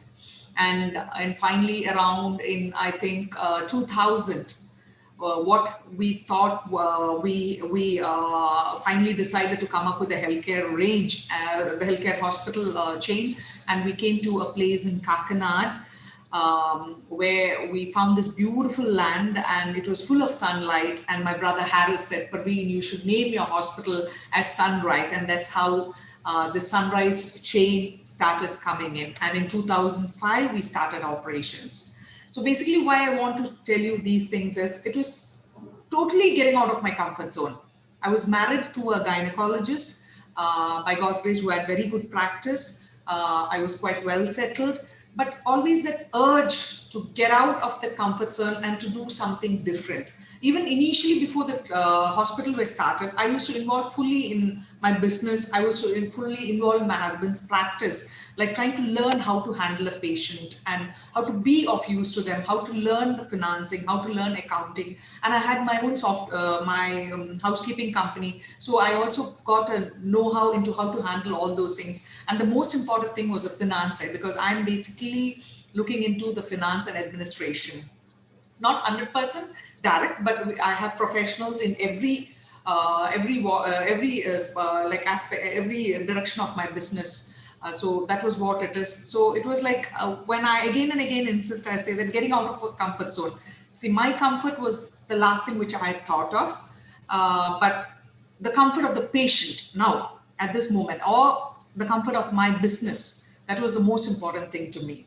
And parallelly along with this, I have to say that I made sure that my family life was also parallelly taken along very well, because as a finally, we're all women, we need to be comfortable about your business. Only then when your family life is also comfortable and it's taken care of. I'm a proud mother of 3 beautiful girls, Sonia, Aisha, and Mariam. And touched wood, by God's grace, they also have the same passion. The elder two are into, they're both pursuing the gynec education, and the younger one is doing business studies in Singapore. So even they have seen me work with such passion. I'm sure that every person works with so much of passion and all those things, but they've seen the hardships, they've seen the stress, the responsibilities, the joys which we have gone through, and they have opted to go for the same thing, and which will in future take forward our business into a family business. Basically, when I am in the hospitals, I take up the responsibility of handling the finance and administration. Basically, I take care of 4 hospitals in Kerala now. We are based one in Kakinad, one in Thrissur, and one in 2 in North Kerala, that is Kasaragod and Kakinad. So it's definitely every moment of my work is to be out of your comfort zone, because it's like I always say, running a hospital is like running it's like sitting on top of a time bomb, because everything is an emergency, every decision. You have to be on call 24/7, even though, like there was someone who was speaking about it earlier, said that you need professionals. Yes, we do have professionals, because the medical side is totally handled by the medical directors. The finances are handled by professionals like chartered accountants. The administration is run by hospital administration people. But finally, being in charge, you are supposed to take up the responsibility. And I do it on a very personal ground, because I'm totally a people's person. Because for me, every single patient's comfort is important to me. So anything which concerns to them, or anything in the organization, be it any time of day or night, I'm always there as a person to handle even the slightest query. And all these things, like I said, like there was someone was saying that you can leave it to your people and all that. Yes, I do leave the responsibility to my staff and my doctors and everything, but finally I take a personal interest in trying to handle all these things. Yes, and so this is what I would want to speak about. And there have been instances like, by God's grace, now I've been in business for the past 26 years. And by God's grace, there have been only very good instances most of the time. But yes, there have been huge challenges. At times I had to let go of things. I had 2 other hospitals, one in Ernakulam itself and one more in Changaragulam, which I had to close up because things were not doing well. So again, that is a lot of thought and a lot of responsibilities and a lot of, because something which you started with and nurtured and trying to bring it up, but finally you know that it's not going to happen. It's one of the saddest thing for an entrepreneur to do. I had to close up 2 hospitals, but did it with dignity. I could settle off all my staff who were working in that organization. I could settle off all the suppliers, all the doctors, and with grace, I could quit those things. So it has always been a challenge. It's like anything when a new, basically Dr. Hafiz and I work as a team. He's the one with the newer ideas and all that. I'm the person who gets things going. So always when there is a new one coming in, it's a huge challenge, it's a huge responsibility. But we do discuss about each venture in detail, and I'm not very proactive in starting new ones because I'm a person who's like very scared. I want to get into all the nitty-gritties, make sure all the systems are done, everyone is taken care of. So I do put up my challenge in trying to discuss and say, is it needed? Will we be able to do it? That question is always there with me. So, but finally, by God's grace and all the hard work, we have been able to make a mark in the healthcare industry. And I think and one more thing I want to tell all the startup people is, right now you may be thinking that I'm in a very comfortable zone. I have been married to Dr. Hafiz. I had enough money. I have all the comforts, all the luxury. No, my dear friends, what I want to tell you is life has been really difficult. Because when we started this hospital project around 20 years back, we just had an investment of 80 lakh rupees and a huge dream, but a passion to work hard. So that was what we had, but we had meticulous financial planning and things went on and all that. And even now, after 20 years being in this industry, I said every day is a huge challenge. There is not a day I want to quit. But then what I think to myself is, if I quit, then where do I stand? What is my responsibility in the society? So it is, I have to work hard, I have to fight harder, I have to make sure that all things are going on fine. So this is one thing which I want to say. There is never ever a situation where all your problems will be solved, everything will work, everything will go smoothly. Every day a new challenge comes. That's what we as entrepreneurs are supposed to handle. And I think the more it comes in, the merrier. But in my profession, in my type of business, we cannot have any emergencies. Like, we don't want to have any problems because it's healthcare related. But what I want to tell each one of you is, don't be disheartened. Don't give up. As much as you can, have a clear understanding of your business and keep working hard. Be passionate about it. Don't only think of the returns in money part. I think it's more than the money. It's the satisfaction which you get, and your money and all those things will come. Like, it'll parallelly come towards you in your due course. That's what I want to say. And what I would want to say is, if there was another life for me, if I was to be born as a person, I would say I would definitely want to be born as Parveen Hafiz itself, same managing director of Sunrise Hospitals, married to Dr. Hafiz Rahman, be a mother of my 3 beautiful girls, and also to make sure that I have my whole set of strong friends who keep me going too. That's it. Thank you so much.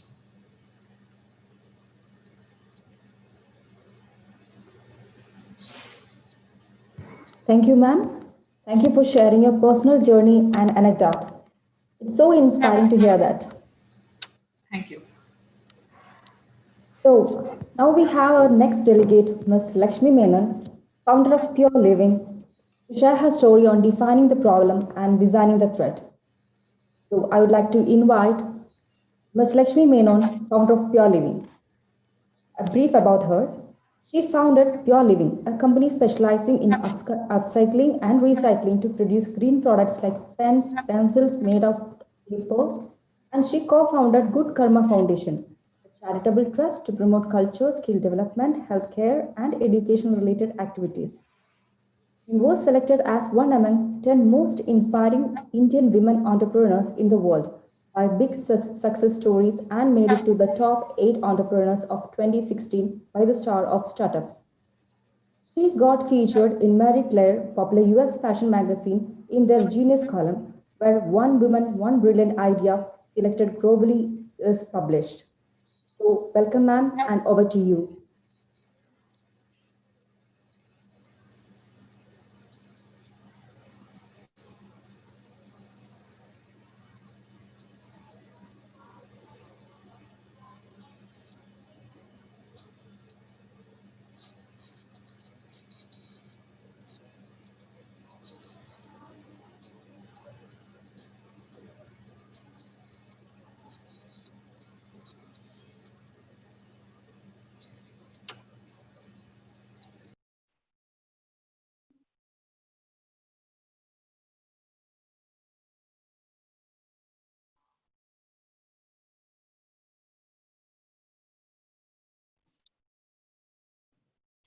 Ma'am, I think your mic is on mute. Could you please? Hi, once again. So thank you so much for this opportunity. And I was saying that, it's, I always feel it's much easier to do than talk about it. Uh, the topic that was given was defining the problem and designing the thread, the thread of stories that actually made the initiatives possible, which was solving a couple of problems, societal problems. I think I'll share a few of my initiatives through which I had been actually approaching the mode of approach through which I was, instrumental in solving certain society issues in the society.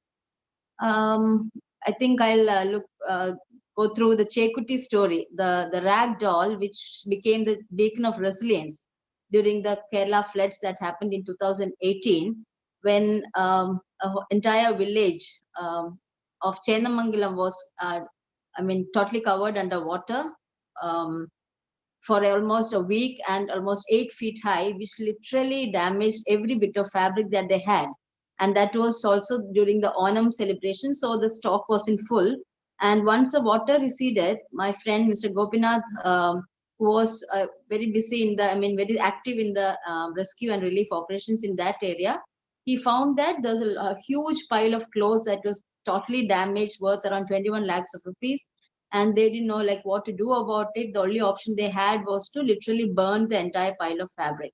So being a person who loved to work with the so-called waste, something others normally categorize as waste, I kind of always trying to find some kind of a treasure out of it.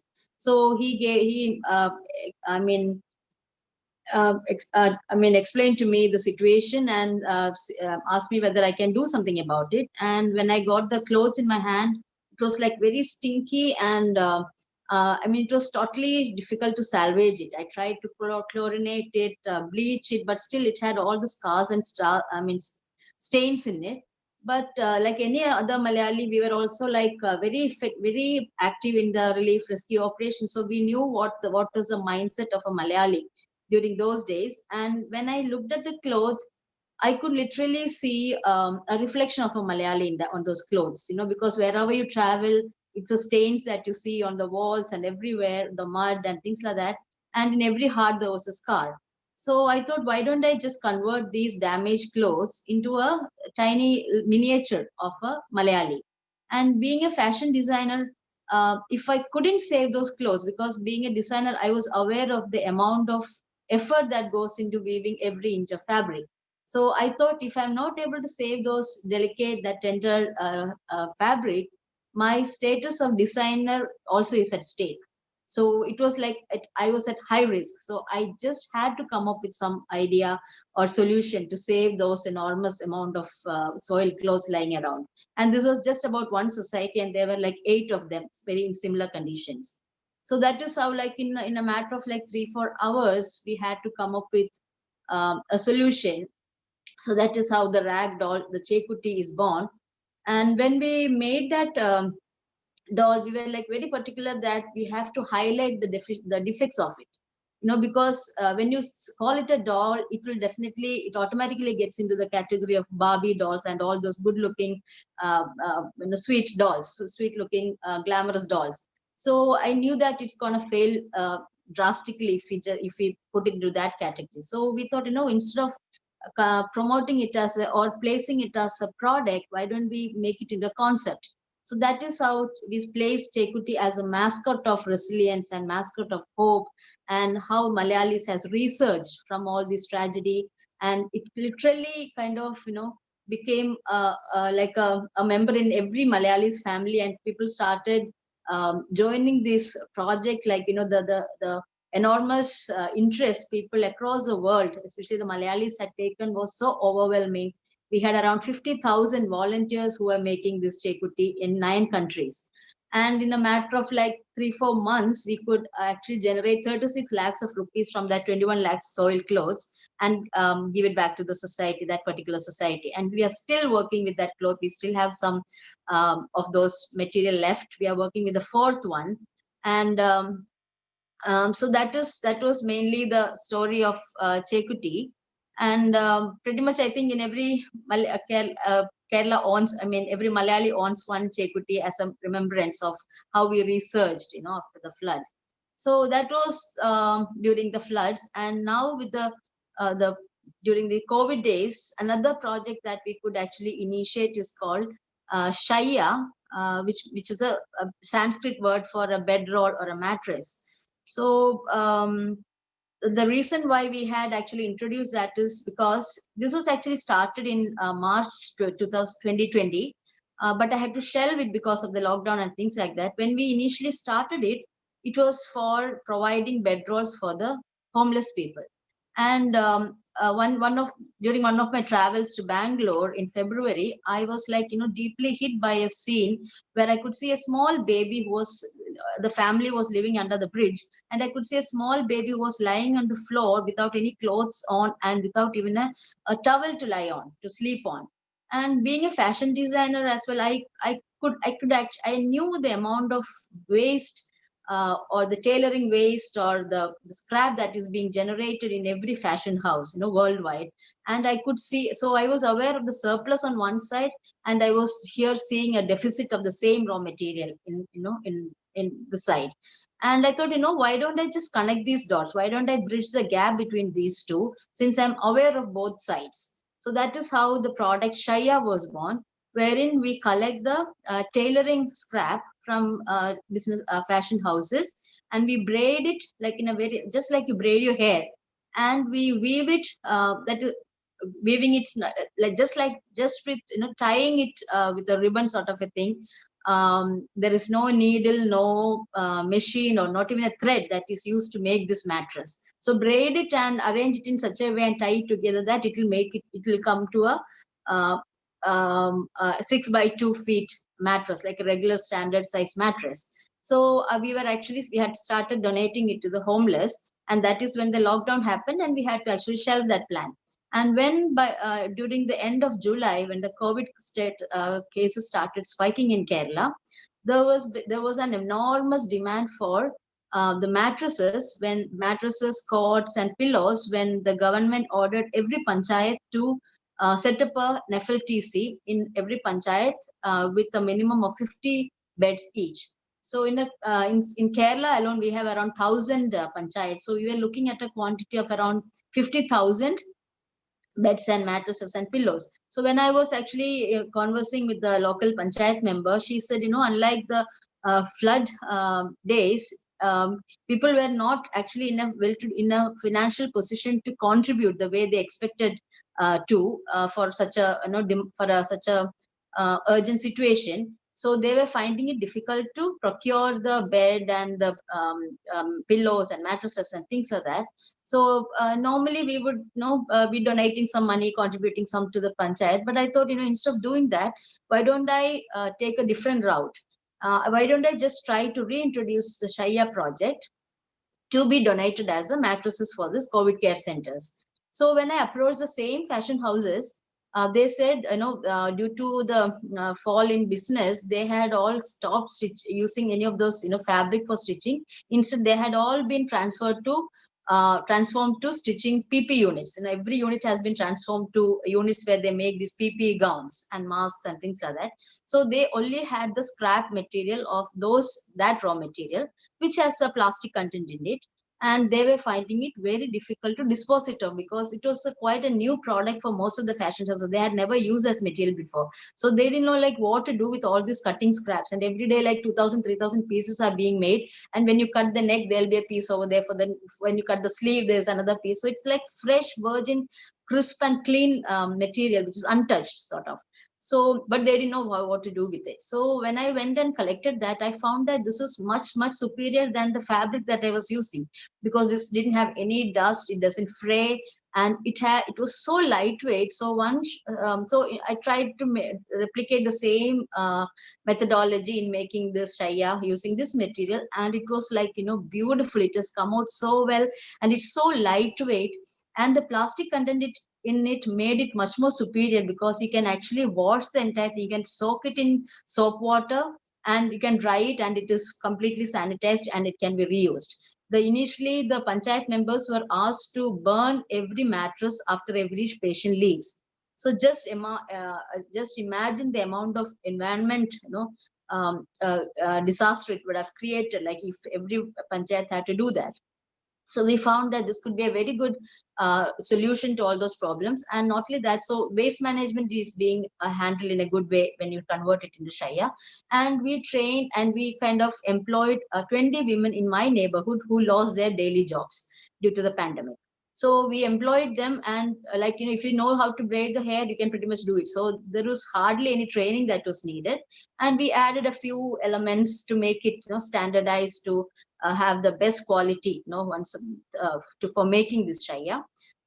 So there was job creation happening there, and we were actually supplying a commodity at its best price. We were actually paying these women 300 rupees, which was at par with the Manrega, the daily wages scheme. So, and hardly like 10 to 20 rupees for the raw material, logistics and everything. So for 325 rupees, you are supplying a much needed commodity during these days. And the another thing was the mattresses and things that were actually available here weren't mostly made in Kerala. But the Shaya, when it's made locally, it was about vocal for local. And we were actually helping them to bring up the local economy. So there were it was in the mode of circular economy that we worked out the entire thing.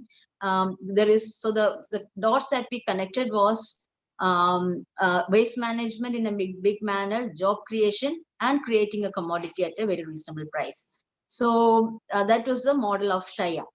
So when I was analyzing and looking back through the Ammumathiri, the Wigstem project that I did, or the pen with the seeds, which was innovated by us in the first time in the world itself. So in all these, we could see that there was a pattern that I was kind of following, and I thought, why don't I kind of come up with an acronym for the methodology that I was following, and I named it ADAPT. ADAPT also means skill. So I'll walk you through the expansion of this. And another thing that was very repetitive in everything that we saw was most of our innovations were based on frugal innovation. And I think frugal innovation is actually it's a mind-changing strategy. It's a game-changing strategy during the age of austerity. And I think more than a strategy, it is like a whole new mindset, a flexible approach that perceives resource constraints not as a debilitating issue, but as an opportunity, that you can really take forward.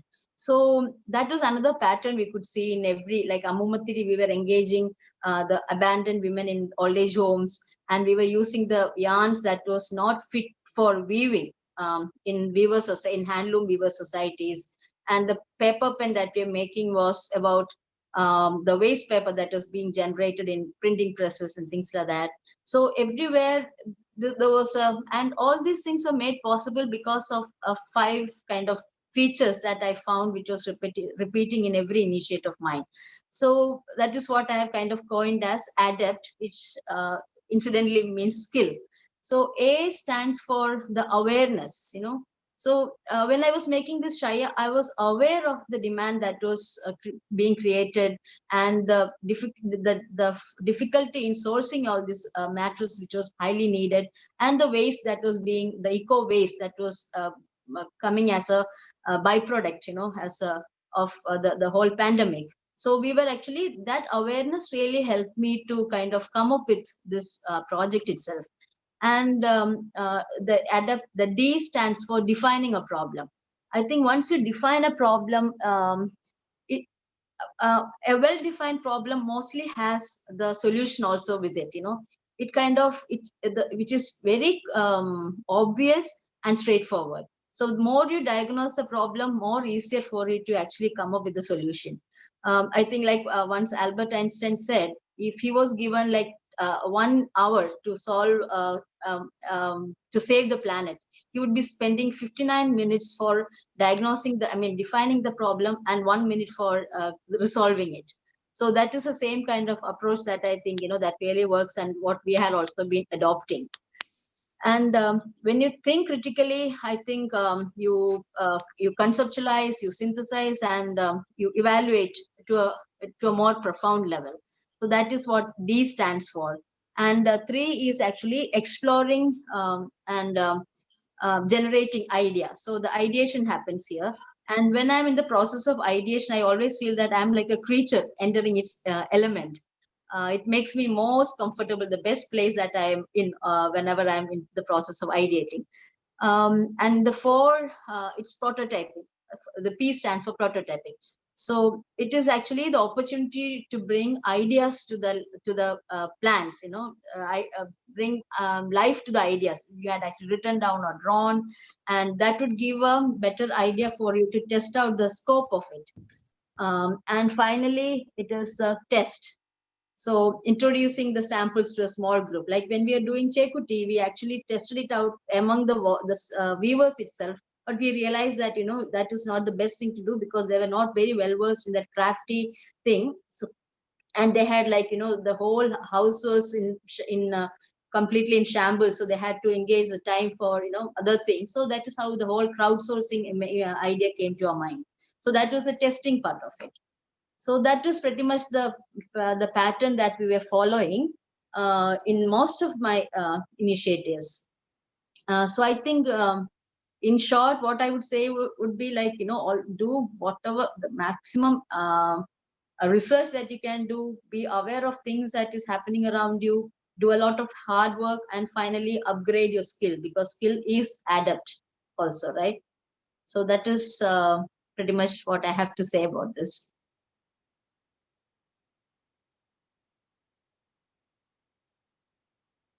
If there are any questions,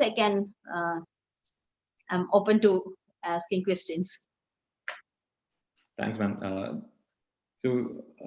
Thanks for giving that perspective, and it was more importantly how you positioned it as a mascot. When you speak about Chekuti, it's about how you position that mascot of a mascot of resilience. That's the key of it, right? That's right. That brand positioning is so important, especially during and to be and we have to be really aware of what the situation is, and based on that, you really have to play with the minds also. Exactly. So you have to be aware as to what clicks, what would pluck a chord with the people. Yeah, exactly. On that note, one question my friends shared with me when they knew that you are coming for this particular event was about the narrative. How you build that narrative? How the Chekuti narrative was came into your picture, and how could you? Like I said, I hardly had any time. Like 3 or 4 hours was already all I had, and like I said, my this status as a designer was at stake if I let that entire pile of fabric to burn. Because how can I call myself a designer afterward? I mean, later, like if I'm ready to sacrifice the whole thing. So that was a big moral imperative or a responsibility that was dawned on my shoulders. So I think with the like I said, the amount of research and or homework that I've done, I must have just made it easier. And that was all a divine intervention. That is what I would say about it. I was just lucky to come up with the right product at the right time. Yeah, in a way, it has become one of the most strongest, or the most visible. Mainly because that we created a platform for other Malayalis also to be part of that rebuilding process. People who are not otherwise were able to physically or financially contribute to the rebuilding process. If they make one Chekuti, if they buy one Chekuti, they also feel that they also laid a stone in the foundation. So that this became a platform through which they could, be part of this entire huge operation, the mission that was going on in Kerala.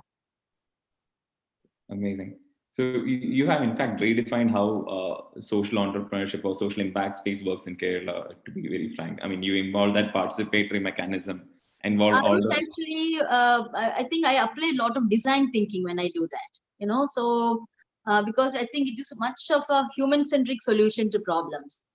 That is a regular pattern I again see in all the initiatives. It's not deliberate, but I see when I think back, when I track it out, when I look at the trajectory, it's always the design thinking and the rules of it that has been applied in most of my initiatives. And the accountability to the society, the kind of exposure and the privilege that we had been enjoying. It just, we have to give it back to the society. There is no, there's no excuse. So thanks for sharing your story. It's been amazing to kind of listen to you. Thanks for coming here and kind of sharing the story with all of us. Thanks, man. Thank you, Tanesh. And next, we are moving ahead. And next, we have Dina Jacob, co-founder and CFO of Open Financial Bank. So just a bit about Dina. Dina is a result-driven, highly dynamic senior executive with demonstrated ability to spearheading organization and strategic outlook.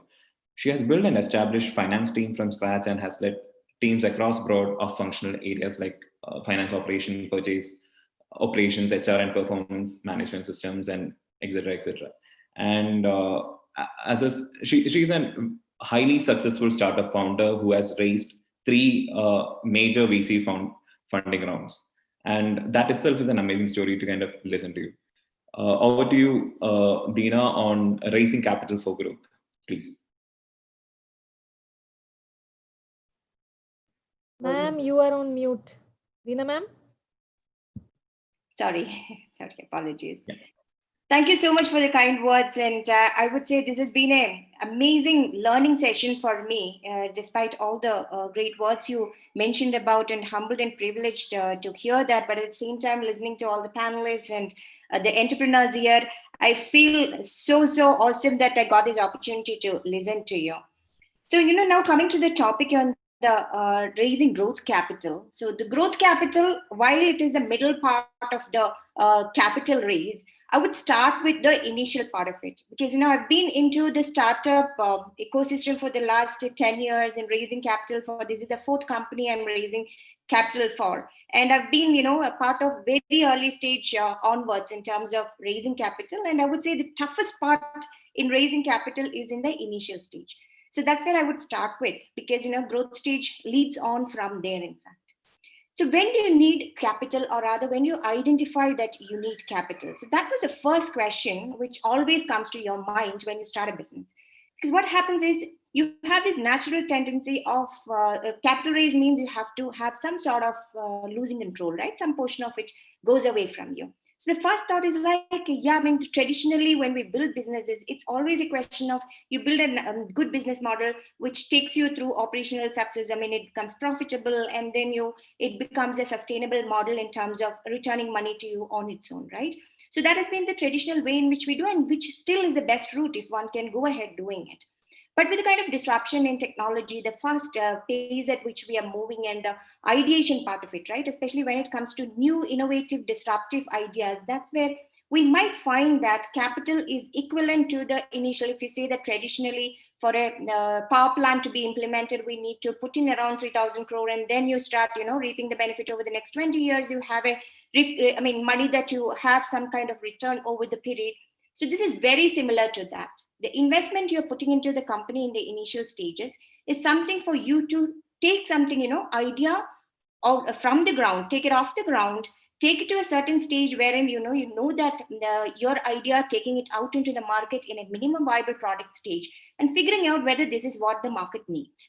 And that's from there, the early ideation stage goes off. Then it comes to the early stage wherein you are trying it out with a limited set. Maybe it could be a closed beta, or maybe it could be like a wider audience you are giving it to. But in any case, it will be a smaller universe that you're trying out, and they will tell you the success of the business model you've thought about, or how to take it ahead from there. So till there, the options for your capital is always limited to your friends, family, people who know you very well. At the end of the day, they're betting on one, the market and the business idea you're looking at, and then about your capability of executing that idea. So this is where, the maximum amount, this is a stage wherein you have to do your own PR in terms of letting the right network know, right people know that you have started something, and this is your idea, and this is an awesome thing. It comes into picture, can change the entire way in which things happen in that industry. So this is a very tough phase, like in the initial early and the angel capital, or your friends and family, the angel stage, or the early stage of convincing an incubator, very early stage, because they are technically betting on your idea, right? Nothing else they have seen. So that portion is the toughest. wherein if you, and this is the area wherein you will have to be extremely careful also. Money in terms of building a business, the growth, and especially, building a business, it's not all about money always, right? It's also about the right partners with you, because capital and the money comes with, if at all there is a, things that you as a founder or you as a business owner should take care is that you're not going just after money, and who will tomorrow have the kind of control wherein they can dictate what you do or what you don't. And that's a strict no initially when you're building it, right? I'll tell you why I'm stressing upon all of these points. And second is at the terms with which the money comes. When I talk about the control, it's about the percentage you dilute, wherein, you should ensure there is no controlling stake that you give to anybody.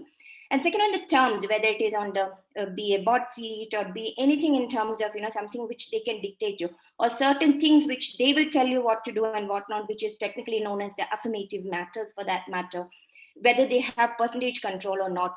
These are some of the fundamental basics which you need to ensure that things are in place when you raise the early capital. Now comes the growth phase. So in the growth capital, about my experience, I have raised growth capital for 3 companies. Now this is the 3rd company I'm raising growth capital. And the biggest thing which has helped is this early stage investors whom you have gathered along the way, be it angels, be it institutional investors, be it VCs. They will be your biggest backers. Maybe they could lead the entire, the growth capital round for you, or they could also be your mouthpiece for that matter. And hence ensure first the foundation, as I mentioned, the first part of it is really right, and then keep them engaged in a very, very high manner. So my experience in terms of, raising money for, I've been associated with zanzad.com, which is the first startup I was associated with. I would say that, that has been the springboard wherein I learned about how to go about the capital raise and how to engage with VCs, how to pitch a business. So there, we had Tiger Global and Axie Partners, which are like 2 leading VCs globally, have, backed us. And that's where, I learned about how to engage with VCs, how to really, there are 2 things that they bring onto the table. One is about money, and second is about the insights and the network, and even about, how to grow your business, because they have seen businesses across the globe, across markets, across industries. So they're the best to tell you what to, or rather, how to do it, provided, they are not being like controlling in so to speak manner, right? I mean, founder has the freedom to. And what I've seen is, these VCs who have a real good maturity in terms of, I've seen across business stages, across markets, they have a great maturity in terms of being hands-on and hands-off whenever it is required. They don't become very intrusive. They don't become pushy on you when you really don't need them to be there for you. And they, anytime you pick up something, or rather, you want to hear something from you, they're always there to listen and give you a piece of good advice. So that has been an amazing journey. So I've been an Axel Tiger portfolio company. 3 out of my 4 companies have been, one of these VCs. I've worked with the Sequoia as a VC, for example, and domestic VCs like, 314, again, Unicorn India Ventures, which is again, right from Kerala onwards, there is a connection on that. So these are some of the great VCs on the board that we had, and that takes me to one of the experience we had while raising money for this company called Taxi for Sure, which I have been a part of from 2013 to 2015. We had a great ride in terms of building a company and seeing it all the way to a merger to Ola for a 200 million deal. So there, when we were raising capital, I still remember when we were raising the growth capital, most of our connects and most of our good word came from the existing VCs, which is where it is extremely important for you to have the existing VCs talking about you and your positioning. I mean, the traction and the positioning in the industry you were. And that those are the elements which really worked in our favor. And we had this situation wherein we had almost, we went into the market on a particular, mid of a certain month. And by the first week of the next month, we had 6 term sheets lying with us. And trust me, we never took the highest valued term sheet, in fact, because we were extremely choosy about whom we are going to have as a partner in our entire journey. So in the growth capital raising, this is one thing I would always caution about, whether it is early stage or growth capital, whichever stage, this is applicable equally. This is a partnership. which your philosophy, ethics, values, everything has to match. And as a founder, you'll always have an aspiration, a dream, and a goal that you want to reach to, and find people who are aligned to it and who will let you do it. So that's one key thought I would leave it with you. And the second aspect also is like how you are positioning about your company, positioning your company. While early stage is all about idea and your capability as a team, how the team is coming together, how the perception about the team is for the investors, and how much of conviction you come across with.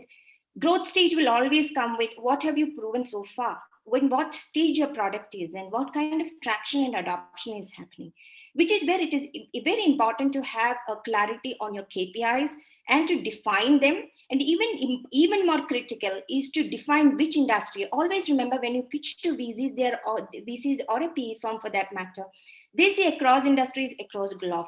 So it is for you to say, and there are certain defined ways in which industries are looked at. So what you do, especially if it is a new age kind of business, it's very difficult for somebody who is an outsider to comprehend in your first pitch what exactly you are doing, what kind of benefit you are bringing to the target audience, or rather, even for that matter, who is your target audience, what pain point you are solving for. So it is your job to position properly in terms of which industry you are functioning, what is a market pain point you are actually trying to alleviate. And through the process, in the last few months or years of your existence till the time you reach now, what have you shown in terms of traction and customer love that you are getting from outside? And this is where industry positioning matters a lot, apart from the metrics. And the best way to go about is, have passion and get your product work for you, or rather get your product speak for itself. And it's extremely important that product is the hook and nothing else. And when you build a good product, also ensure you talk about it everywhere you can. And you talk about it and you ensure there is visibility. Because when you raise growth capital again, the most important aspect is if there is an inbound interest, either from your existing investors or their network, or others who have noticed you that, this is a very critical, good upcoming industry and this sector, and this is a company which is doing extremely well during this time, it's a best case scenario wherein they come and approach you rather than we chasing the investors in that matter, right? So this is what happened when I mentioned about we launching mid of a month fundraise road shows, and within 2 weeks flat, we were sitting on 6 term sheet, which I mentioned about that time, because that time cab hailing was an extremely exceptionally well looked at industry. There were players who were really doing a good job across the globe and in India, and our metrics were speaking for itself, stating that this is a team, this is a people who can take it to the next level. That time when we were raising capital, we were barely in 5 cities, and after raising capital within a year, we went to 52 cities in India. So that is where the growth capital comes into picture. Can you do it without capital? The simple answer is no, right? So this is where we need to make up our mind in terms of at what point, at what terms, and for what, which is the other critical thing. For what we are raising capital. So this for what question is the third part which the investors have to get convinced about. So if the moment you go and say, I want 10 million USD, I want a 20 million USD, or even for that matter, 100 million USD, right? In the day stream, the straight question will be, why do you need it, right? Why do you need it? For what reason? If you just go back and say, just to support my operations, nobody's going to fund you. So this growth capital means it is for your aggressive expansion, for your go-to-market to be crashed, or to have a good market, to grab the market very quickly than what it would have been if you were doing a very linear way of growth, right? So that is where people would put in the money. Ultimately, for your investors and the stakeholders, the most important thing for you to keep in mind also is if you're taking money from somebody, you are bound to give good returns to them, right? And you're working for that. And it's the same thing in terms of, the investors who are looking at you, while at the same time, mature investors also understand that it's not always that all the businesses go to a 10x, 20x return, and some could go down, some could hold well, but they do their fair enough due diligence and commit money in you, right? So this is the area where I would also touch upon the current entrepreneurial journey, wherein, in the last 3 years, I'm on Open, which is the entrepreneurial journey I've embarked upon. And right from the beginning, the kind of issues that we found in terms of raising capital. So we were Asia's first neobanking platform. So that time the industry itself was unheard of when we started fundraising in 2017. So when four of us came together, we had times wherein we all took massive pay cuts, and we didn't have pulling together everything, figuring out what to do, and then we had a team to take care of.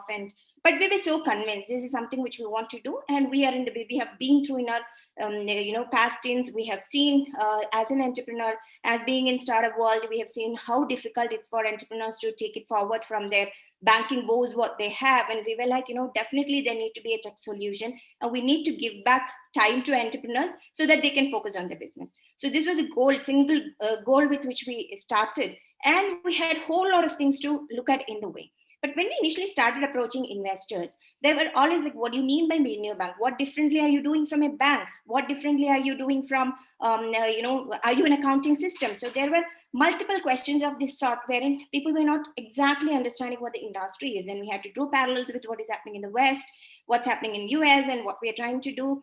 And for the longest time, we had this, we were fortunate enough to have from our own network people backing us, our ex-bosses and people who knew us very, very clearly, and what we were on to backing us in the initial phase. But to get the first venture capital part of it, it took some time, and there were times wherein even while we were going through all these trouble, we were still saying no to some of the capital because we knew that in the long run it might come back and bite us. So we thankfully got great backers in the beginning, and though it was like small capital, then we went on to raise a Series A, which was backed by Unicorn India Ventures, is one of the very early backers that we had. And from there on, we went on to raise the Series B, Series A, and Series B. We just had 3 months of gap, in fact. And we were thankful enough to get Tiger Global as our lead investor. And we have market investors like 314 Capital, we have BNext, we have Recruit Strategic Partners of Japan today on our cap table.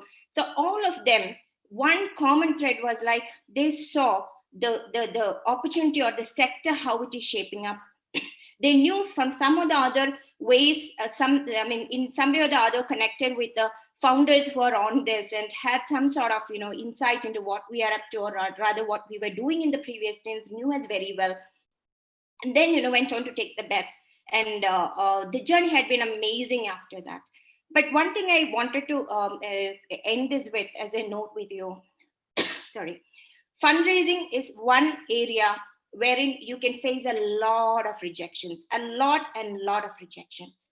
And there are 2-3 aspects which you always need to keep in mind, especially in terms of, which universe of people you want to, all of that when you approach. Even after that, the rejections are something you can never ever avoid. So in such cases, what you do is one piece of advice for anybody who is going to look at capital: speak to as many investors as possible. Sorry, don't shy away from it, and never ever give up. So, and growth capital is extremely important for you to scale up, to build a large, huge organization. So don't shy away from capital raise, and don't get disheartened. With me. Give all the best to everyone who is going for growth capital, and thank you for your patient listening. Thank you. Thank you, ma'am. Thank you for sharing your experience, and you have given insight on the points that should be looked into from our ideation stage onwards, and on how to engage with investors and the things that keep in mind when choosing VCs. So it was an informative session by you. Thank you, ma'am. Thank you so much. Thank you. So next, we have Ms. Rekha Menon. So I'd like to invite Rekha Menon, media personality and communication professional, to share her story on personal branding and growth mindset. It's about Ms. Rekha Menon. She's a well-known face in Kerala television media. She has more than 20 years of experience in anchoring TV shows, celebrity interviews, travelogues, quiz shows, science magazines, women-centric, and more. She's a columnist and a speaker at various forums and platforms in South India. On the other part of life, she is a marketing and communication professional with over 20 years of experience in the IT service and entertainment sector. Currently, she is the Vice President and Head of Corporate Communications for a US-based investment company and is based in Chennai. Some of her prestigious awards include being on India Today's list of top 25 women achievers in Kerala, most talented marketing professional by World Marketing Congress, Best Anchor Award for Women's Show by Asia Vision Awards, Middle East. She was also a visiting scholar at the University of British Columbia, Vancouver. So over to you, ma'am, and welcome. Thank you very much. Thank you for having me, Kerala Startup Vision.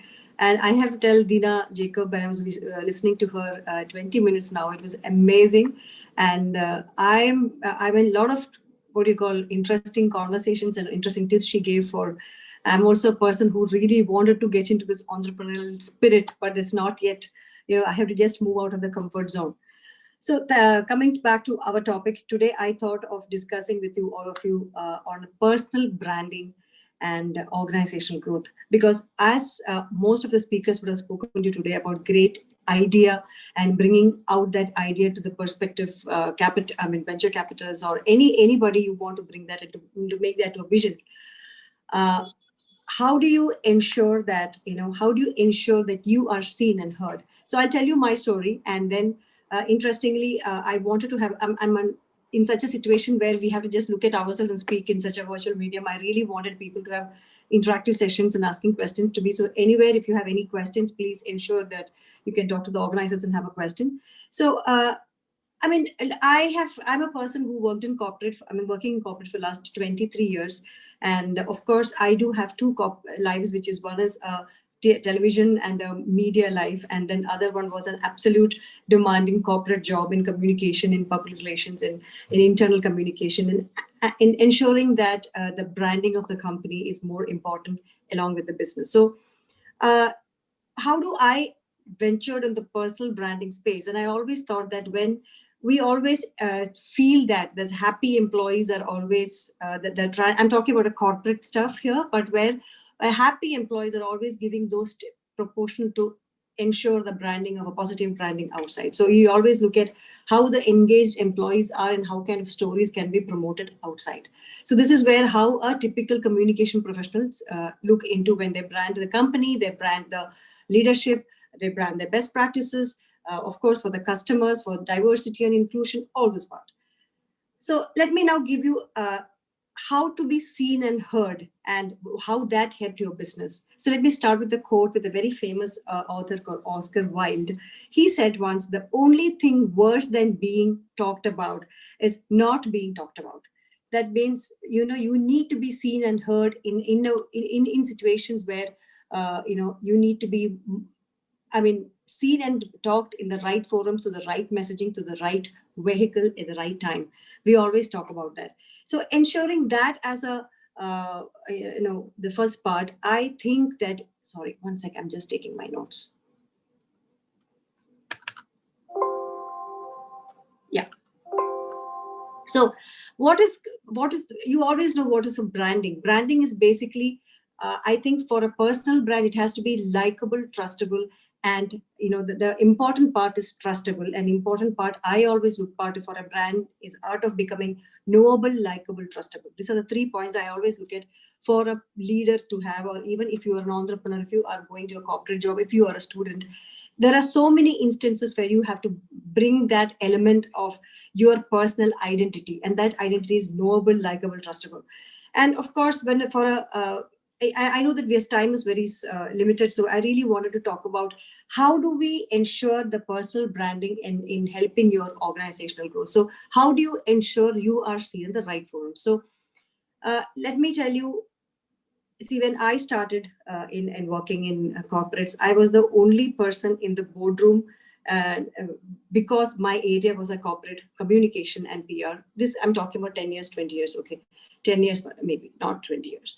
But having said that, when you need to bring that element of seen and heard, and how was your reputation? I told this, one of my mentors used to tell me that your reputation is what the people talk about you when you leave the room, not when you are in the room.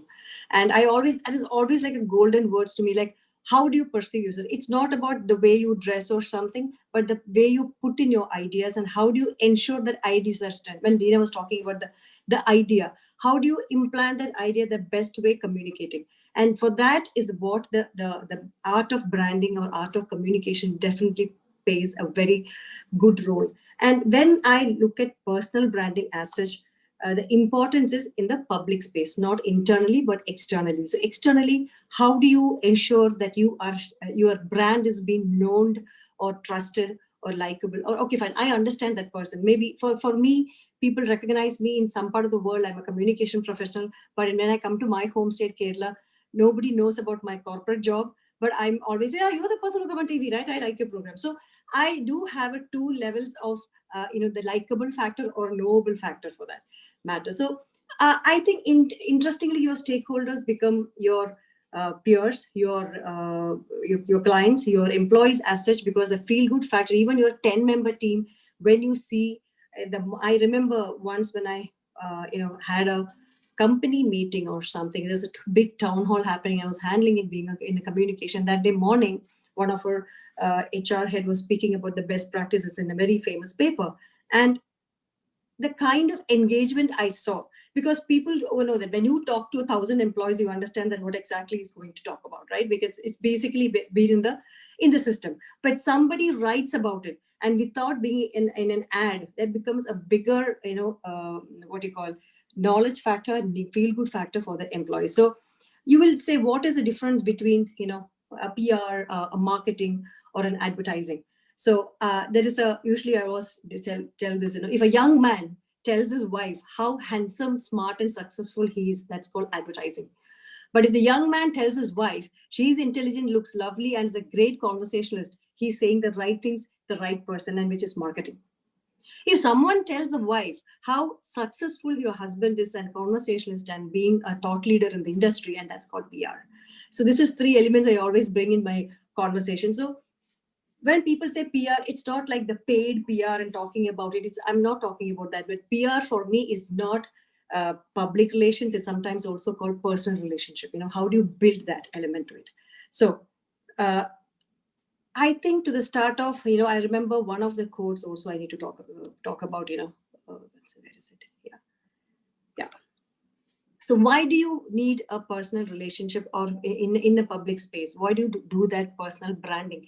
It gives you a positive impact. It gives you a brand recall. It gives you a positioning. And of course, a space in UGC. UGC is user-generated content. And of course, the last one I'm going to talk about is basically increase GQ. GQ is not what you think about, but GQ is a Google quotient. So if you have started a business, and if you're also I'm talking about being in a leadership role, or you being ensuring that you are in a space where you need to be, as I told you need to be in place or in the right time, and it should not be seen in by paid opportunities or something. I always feel that this is actually a reputation. This also sometimes somebody has told me this, a reputation for a person is absolutely important, and that has to be earned and not bought. And that earning is what I'm talking about, where if you are just take an example, if you are skilled you are an AI person, okay, you have a lot of expertise in AI, but how do you ensure that GQ, what I talked about, the Google quotient? So first and foremost is going to be your LinkedIn, right?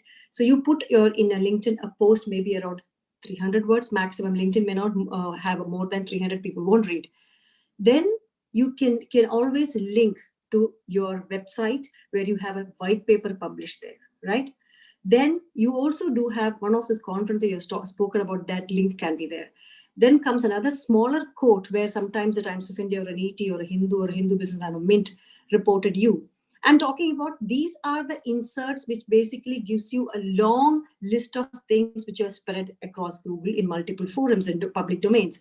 This is where your personal brand has, this person is supposed to be a thought leader in such a skill with such an area. That makes you bringing, that makes your what you call the brand go up. It's a brand recall, and that is the positive impact I talked about. That is a positioning I talked about. That is a space in UGC I talked about. And this is always long-term and sustainable. I am not, if you need a need for an advertising or a marketing, yes, of course, that's a part of it because it has to get across. But as a leader, you need to earn this through the personal branding stuff. I remember, one second. I remember there's a quote which is sent by, there is no such thing as bad publicity except your own obituary. That's a Brendan Behan is a very famous person has told us a quote, and I always use that as a. So why, if you look at it, why such a, when do you do, when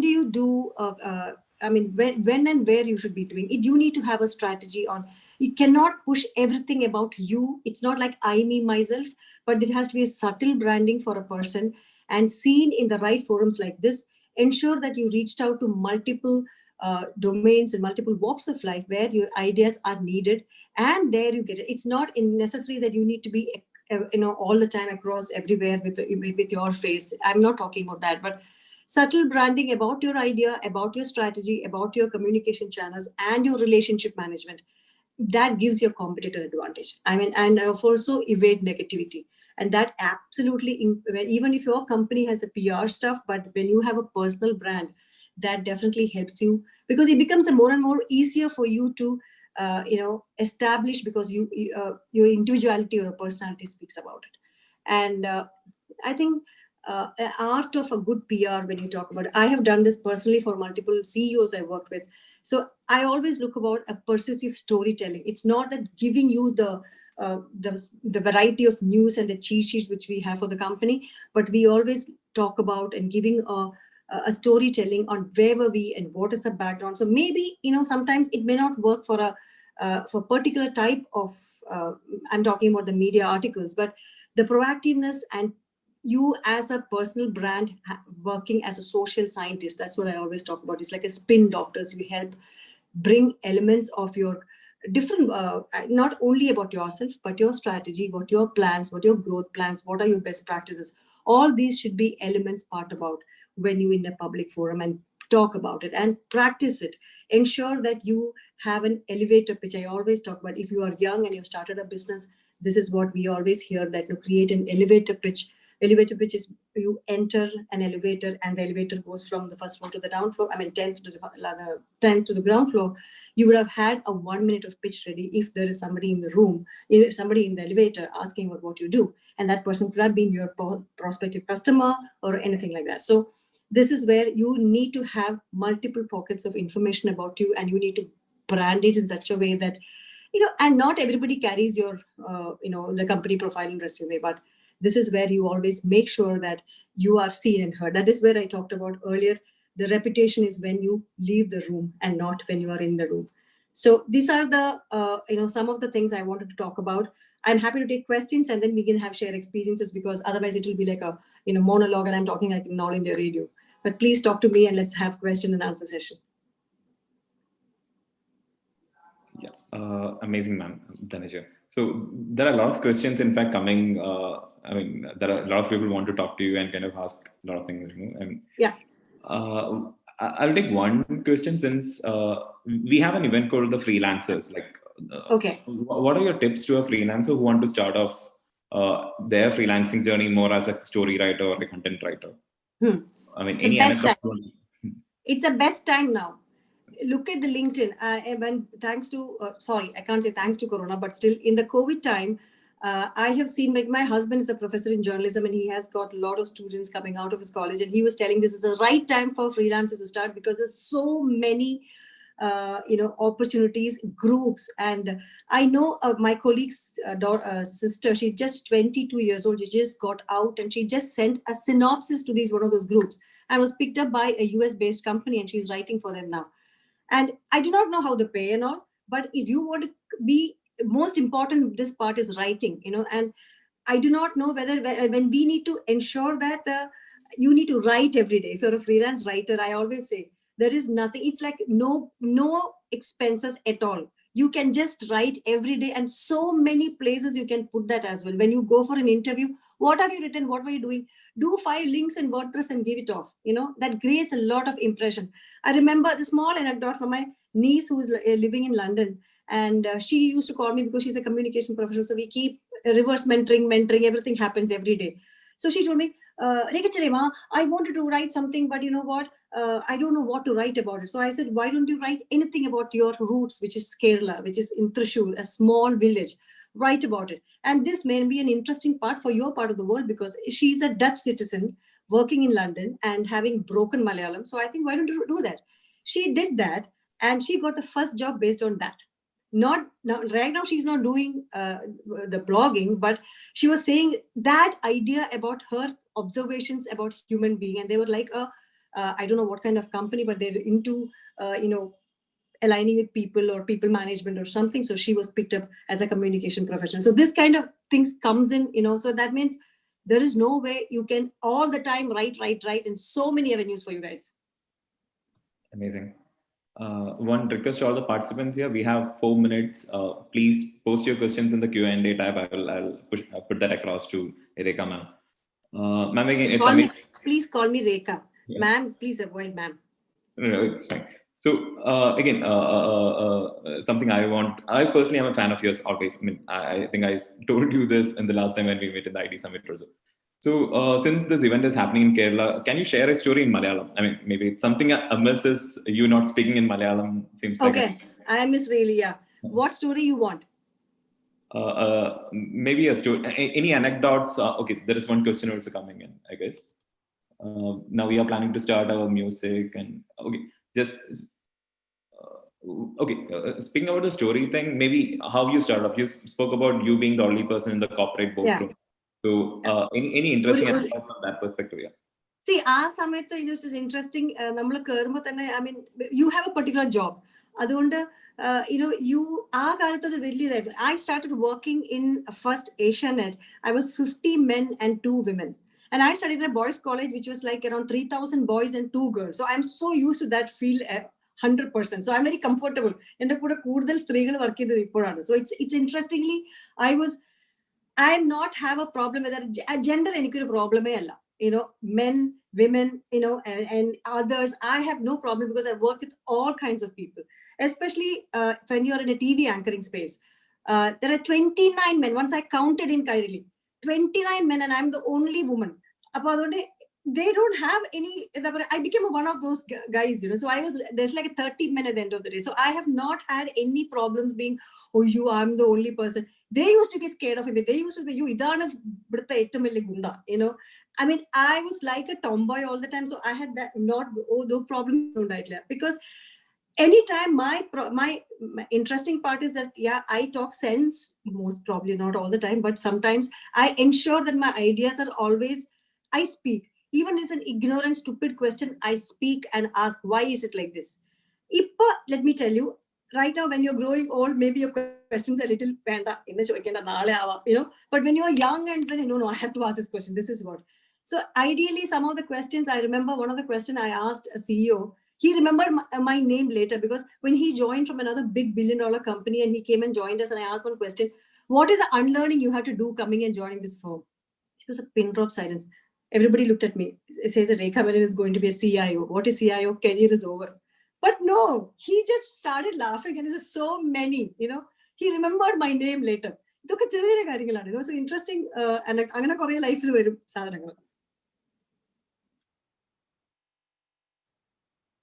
experience which defines you later, right? Experiences. Okay, there is one question from Ms. Christine Matthew, and I think she is a second year MBA student. Given the situation, I mean, she is scared about the placements and all. So, what is your advice, being on the opportunities ahead? Yeah, especially in the situation for an MBA grad. Yeah, see, I was just before this coming, I was talking to one of my colleagues, former colleagues. He's a CEO now. He was saying, market is hot only. It's picking up. COVID has given you certain lessons that we can work from anywhere. Okay, and even it is your.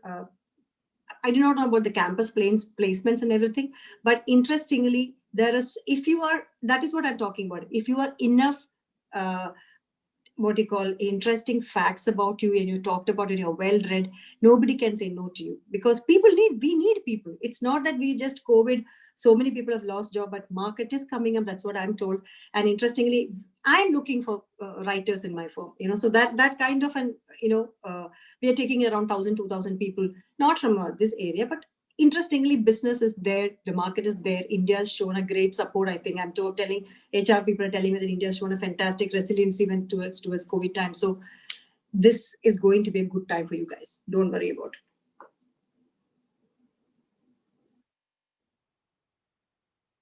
The gender pay gap in the corporate world. Do you want to comment on it, or you want to skip that? I do not think as a gender pay. It's not like a Wimbledon where the women get only $50,000, not 50,000, whatever, and men get. It's not like that. If you are, you are qualified, you are, and I'm talking about my corporate area. I have not seen men and women in different pay. It's not like that. Especially in my company, it's been always talked about gender pay equality. There are firms which are not there, but I think it's completely now moving up because there's diversity and inclusion and all factors, including for gender disparity, it's all being talked about. The major firms have no problems like that. There are firms, but there are mindset has to change for some people. And if that changes, things will be better. Great. So I think we are slightly overshoot of time here. I mean, we are 2 minutes overshoot and it's time to wrap up. So I'll end with one last question. Since you spoke about being well-read and it's a good starting point. So any 3 books you want to recommend to the audience here as a starting point? So I don't know what I used to see. Nowadays, I don't read much, but I always look for self-help books. Whenever you are in trouble or whenever you are feeling little low, I always look for that. But recently, the Groundswell, I have read a book from an exponential growth that was from a person called Ismail. That was some of the books I have read around 5 years back. Tell me, be very candid. But right now, I can even help you with the names now, but I have only read these 2 in 5 years back. Sorry, I'm very, very candid here. I have not read any book after that. I should do that. Thanks for being honest and very candid here. That's the you we all know.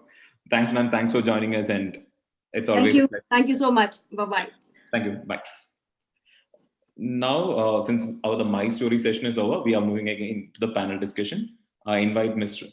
Sri Kuti to kind of take over, please. Thank you, Dhanaj. Next session is the panel discussion. And today we have an amazing panel to discuss on the future of work, how technology transforming and changing the business. For that, we have Ms. Anisha Cherian, who is an entrepreneur who initiated and runs Chemanur Academy and Systems Private Limited, a group company of the 150 years plus Chemanur group of companies launched in 2003.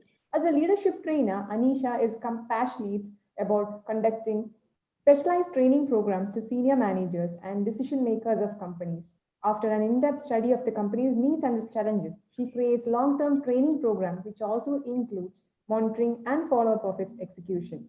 She is also a co-founder of an NGO, Raising Our Voices Foundation, that focuses on rehabilitation of abused children, women, and gender victims. And we have Ms. Maya Srikumar, Assistant Vice President, Cognizant. Maya Srikumar is a IT project manager, business operations manager for 14 years, turned into a passionate L&D professional and passionately grounded to this domain for the last 3+ years, shaping learning, training, education, and leadership development primarily in the IT industry. She has implemented large transformational initiatives in a ever-changing IT world where learning is synonymous with skilling, designed and implemented role-based capability building models for a 100,000 employee workforce. And we have TJ Lightwala, Managing Director, MENA. She has over 17 years experience in digital and product management, including history of successful team building and growth. She has a proven track record in development and launch of strategic ROI-driven pan-regional marketing initiatives, drive online and offline customer acquisitions, increase retention and loyalty within the targeted customer and prospect segments at Group M, MENA Mindshare, MENA, AGS Media Dentsu, KLM, FedEx, and Bank of America, Merrill Lynch. And also we have Ms. Deepthi Dutt, Head Strategic Initiatives, Public Sector at Amazon Internet Services Private Limited. She is an experienced professional at strategic position and specializes in managing e-government, public service delivery, process transformation, and program management projects. She has a track record of conceptualizing, developing, and managing large-scale complex programs such as Aadhaar authentication and a Greenfield Smart City solution. She has inside view of working with the government from BDO level to secretary level. She has guided large organizations in complex change management program and business process re-engineering for transforming complex and manual process into system-driven process. And also we have Seema Chaturvedi, founding managing partner at AW, Achieving Women Equity Funds. Ms. Seema Chaturvedi has over 17 years of capital markets and financial management experience as an investment banker and corporate finance advisor.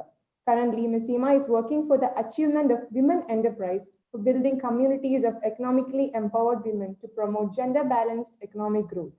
Previously, she was the founder and president of TIE Miami. There she had successfully initiated, promoted, and co-founded with local and national industry leaders the Detroit chapter of the US Entrepreneurs, TIE. Also was being founder and serves as managing director of Accelerator Group LLC. And we have Garima Babar, head programs education and skill development at Adobe.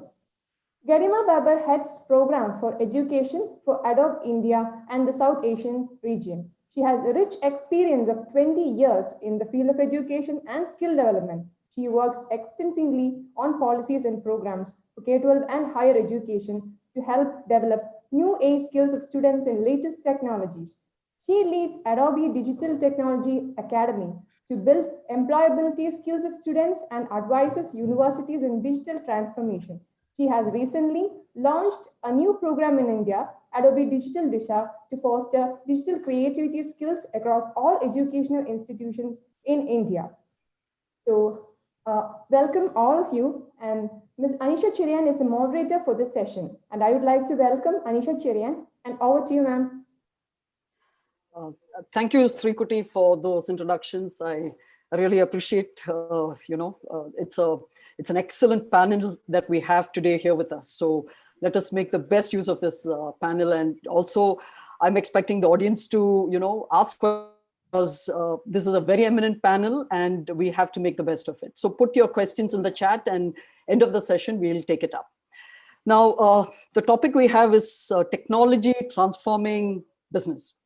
Now, I'm actually living the pain of technology transforming my business. So I'm into training, and I had multiple training products which were in the physical format. And when the pandemic started, my mindset was, it was quite blocked, where, I always believe that training is about, the energy in the classroom. It's about activity-based sessions. It's about body language. So those were my real strong beliefs. And, I couldn't imagine a scenario of doing all of that, on a virtual platform. And then after 6 months down the line, I realized that, if you have to survive, there are no other options. You have to get into the virtual format. Now, all my training products are being developed as a virtual format. And in fact, I'm going through sessions on how to build training products, in a virtual format. So I'm actually living through the pain of this transformation.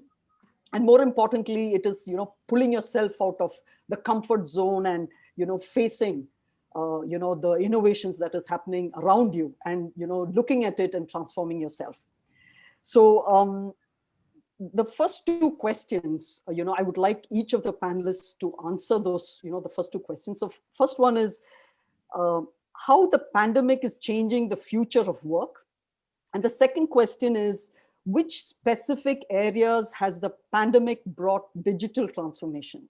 So I'd like each of the panelists to, answer both these questions. And then after that, I'll move on to specific questions, to each of the panel members.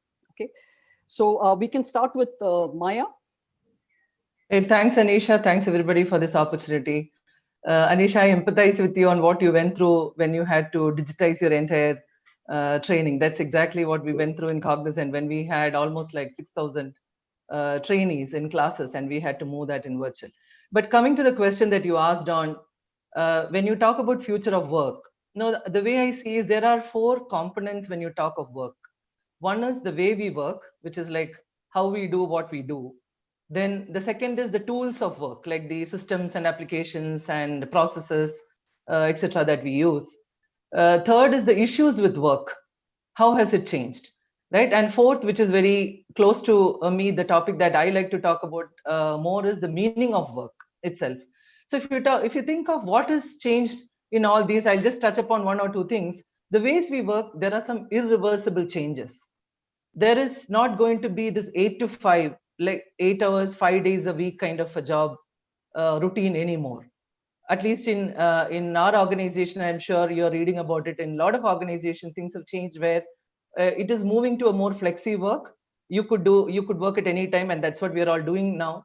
And it could become a long weekend every weekend, right? That's one irreversible change that we might see when it comes to the way we work. The second change will be moving from cubicle to couch. So what do we do with all the physical infra we have when we move into that model is another one. Now, when you talk about tools at work, the one point I would say is how voice is going to transform everything the way we do. Today, everything is on your fingertips. It's all about a click.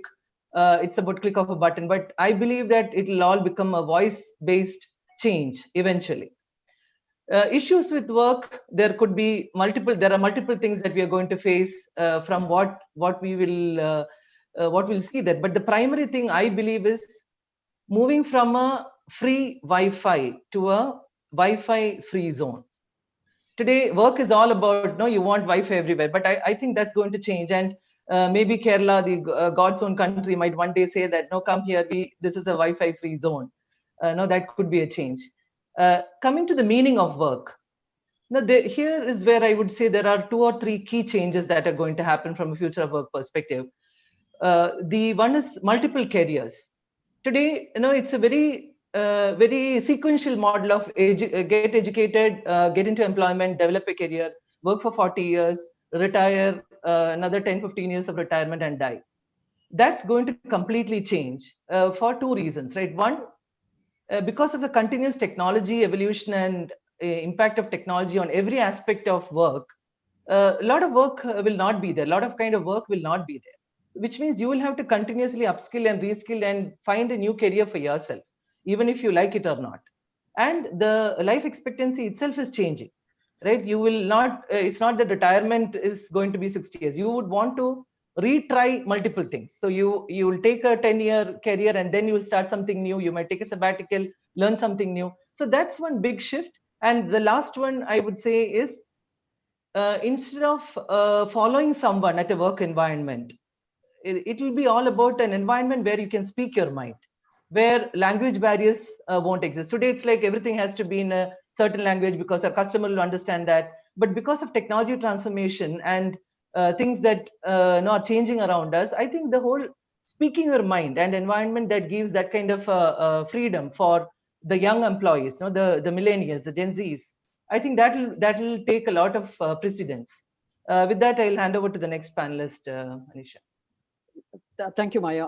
Can we have Deepthi with your viewpoints, please?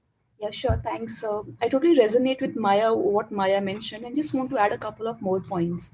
When you say future of work, and there are lots of surveys, studies that different organizations have done, some things that stand out for me are, continuing with what Maya mentioned, the way we work, right? If you look at different components, and I observe this very closely in my organization.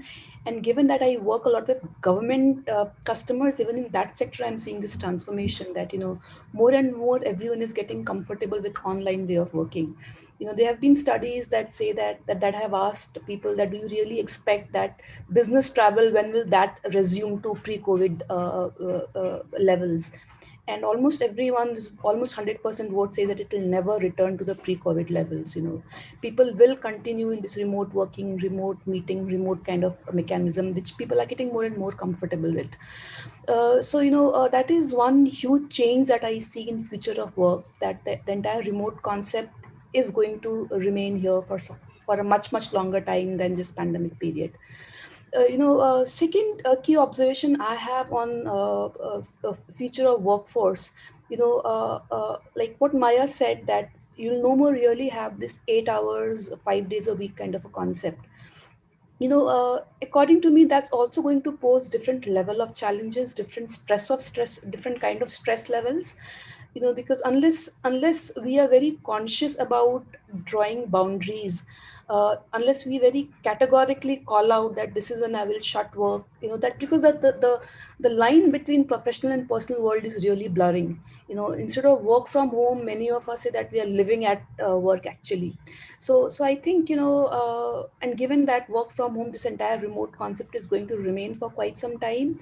I think as professionals, as employees, as managers, we need to take, we all need to make a conscious effort on how do we really help our teams get that balance in life back and draw the line somewhere between personal and professional parameters.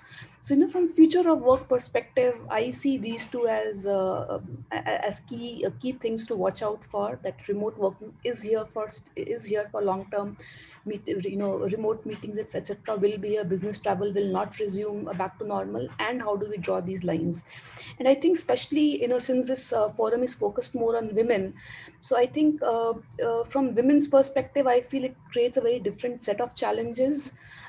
Many of us would have realized that first few months of pandemic, we're just to fend for ourselves, and we actually ended up having 2 full-time jobs instead of 1 full-time job and things like that, right?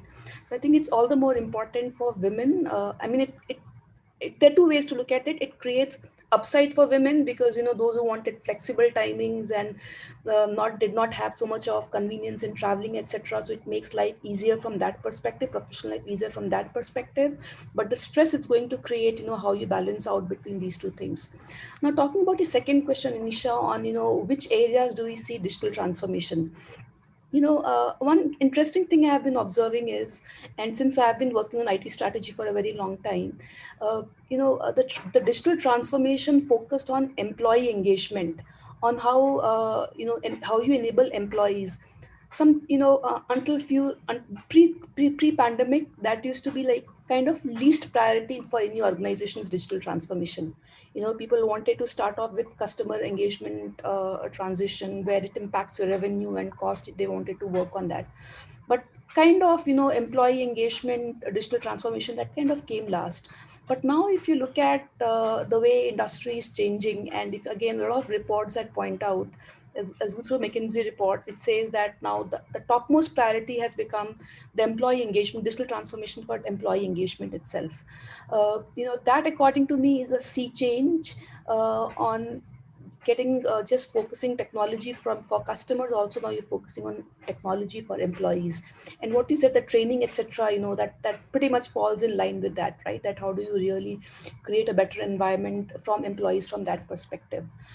So yeah, so all aspects, the digital transformation that did not happen in last 10 years, 6 months of pandemic has proven that has done much better the job on that. And area wise, what I see, what used to be least priority earlier, which is employee engagement, that's become the top priority. So that's my takeaway on technology transformation due to pandemic. Thank you, Deepthi. Can we have Seema with your views, please?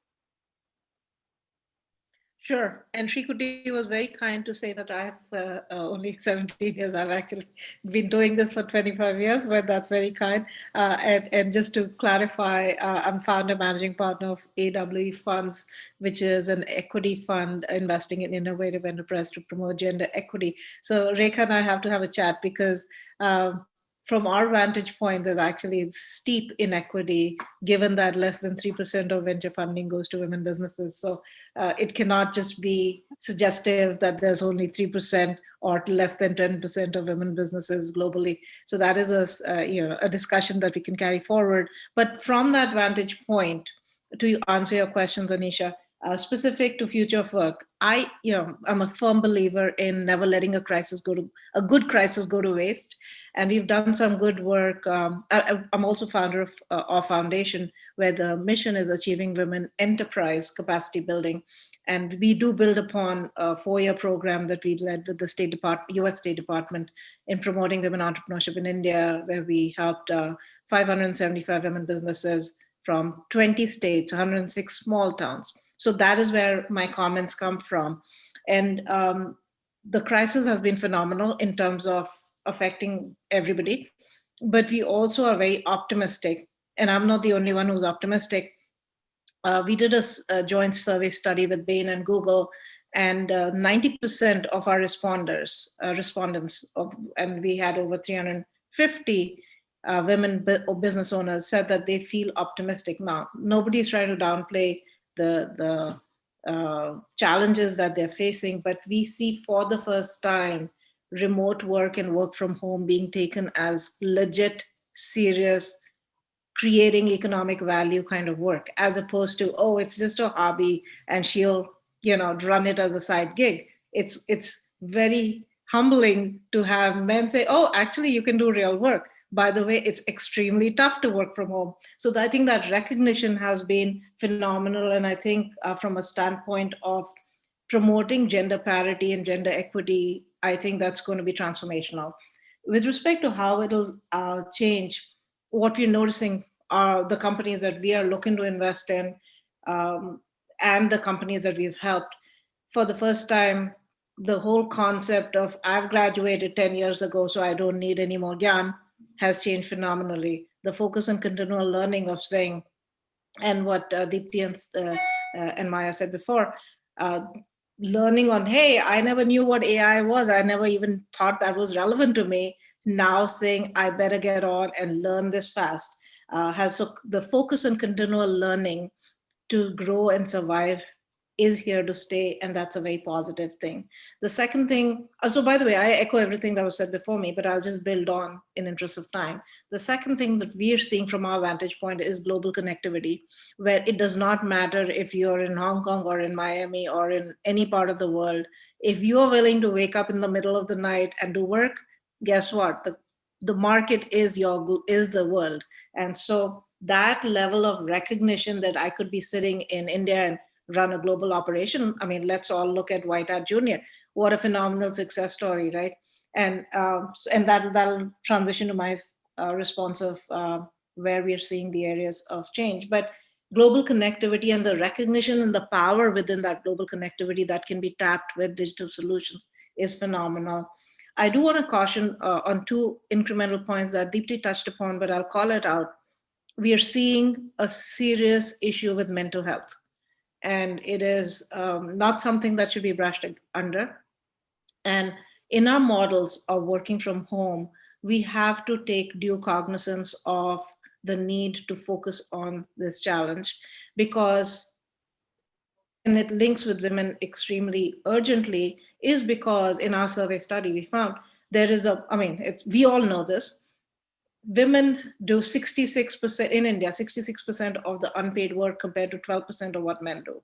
And the burden of running, as Deepti rightly said, 2 full-time jobs is causing serious stress. So while there's the opportunity of men finally recognizing that this is legit, there is also with it coming the untold burden, which is leading to a lot of mental stress. And I think that should be something that should be recognized in addition to culturally recognizing. So, it's a glass half full, glass half empty. It's an opportunity for us to recognize and say that unpaid work is actually really, really tough. And so now let's take cognition of it.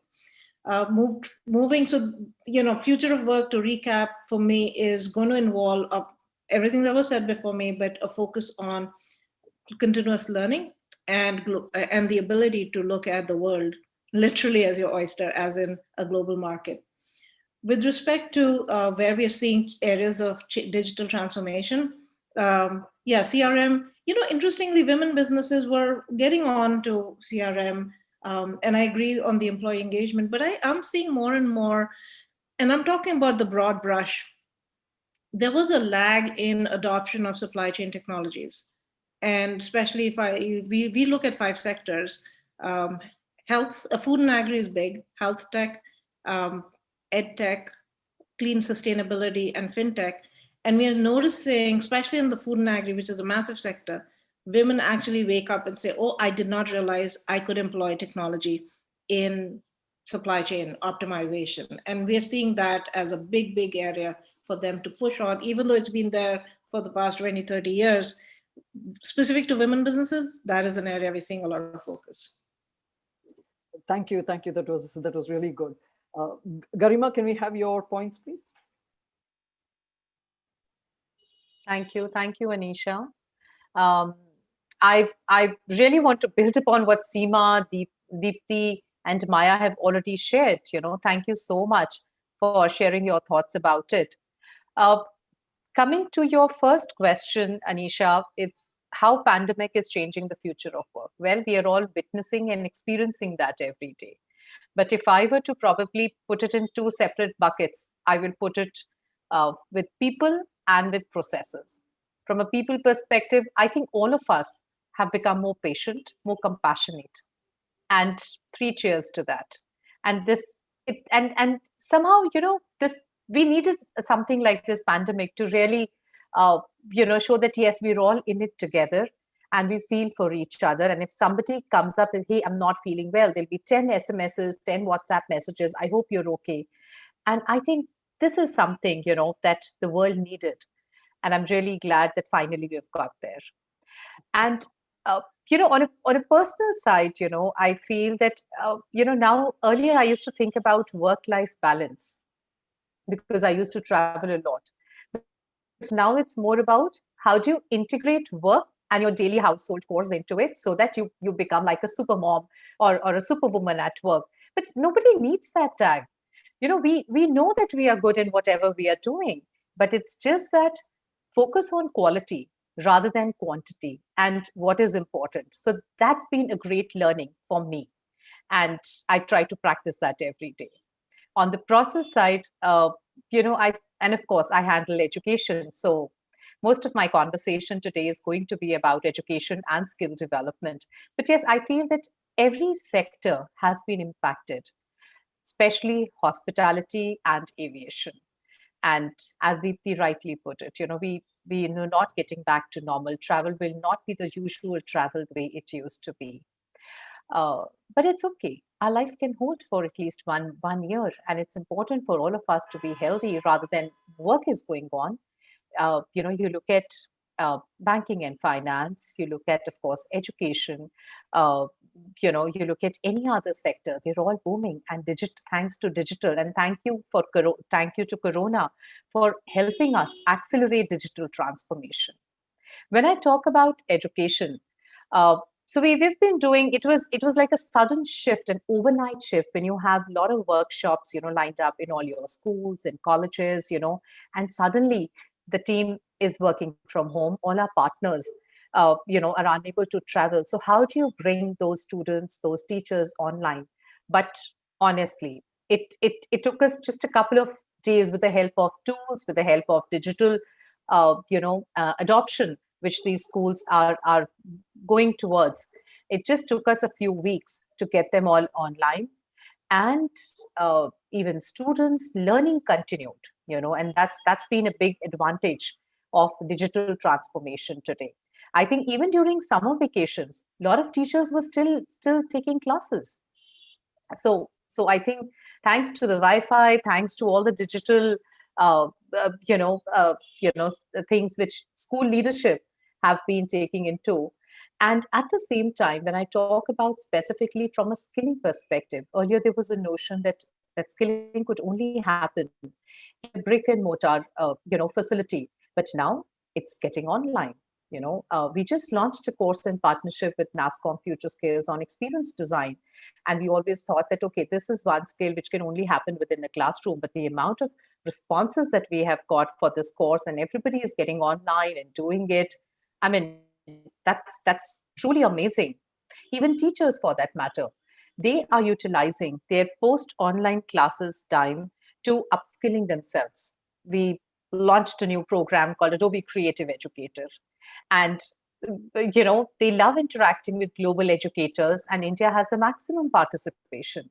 So I think from a skilling standpoint, from an education standpoint, digital transformation, this is just the starting point, and it's going to grow further. But yes, you do need support, and where technology players like AWS, like Adobe, like Microsoft, and a couple of others are playing a very significant role in hand-holding students and hand-holding teachers and hand-holding government as well to ensure that we are there, not just now, but also the journey of digital starts now for India. So those are my viewpoints, and I look forward to interacting and having more questions. In fact, there is one question in the chat window. If you allow me, Anisha, I'd like to take that right away. Sure, Garima. So I think Geetu is asking all the panelists that what are the real challenges of a woman entrepreneur who's into education and skills? Well, I'll give you a very neutral answer. Rather than focusing on a woman entrepreneur, you are an entrepreneur. And when you talk about education, thanks Geetu for asking that. And when you choose this field, education and skill development, there are partners. We are always looking for partners like you all to come forward and really contribute in the mission-oriented journey which all these organizations are having. So use this as to the best of your advantage, Geetu, and go all out. There are new courses out there, new initiatives, which a lot of organizations are coming forward for education and skills, and go all out to make that difference. Thank you. Back to you, Anisha. Thank you, Garima. I love that mention about, being a super mom. We're all super moms, and that also adds on to our responsibilities, which keeps increasing. Anyway, I'd like to have the views of TJ Laikwala, please.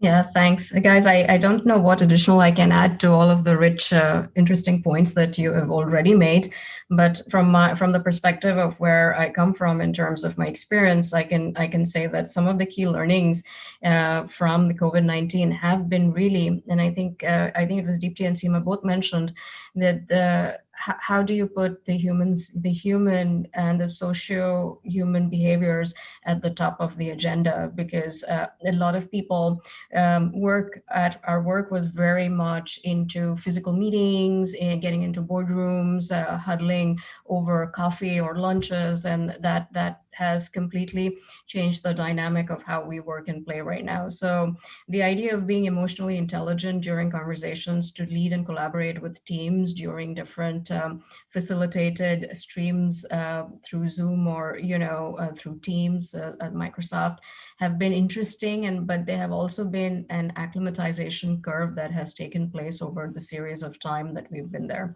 I think one of the key things that sort of jumped out at me when I was looking at the pivoting forward was what came from this really significant interest on intelligent technologies and finding this vast middle ground that both technology or hardcore human skills could not fulfill. And we call that in our sort of industry speak, the middle zone.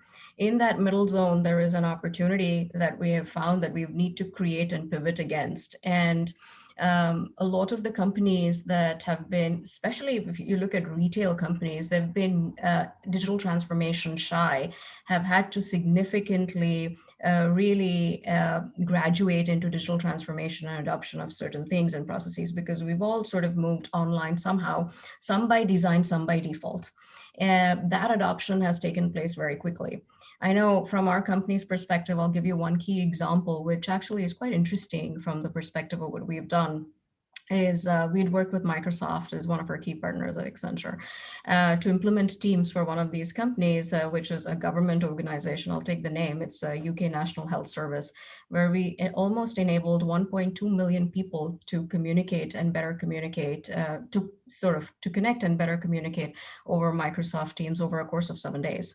So when we talk about agility and speed, this is how quickly digital transformation can impact during the course of times when the pandemic really hits. I'll give you another example, which is closer to heart in the region in India, where we're able to launch a government platform called India MyGov that empowered about roughly, as we say, 1.3 billion people to accurately provide up-to-date government-led and validated information on COVID to the extent that the usage is enabled.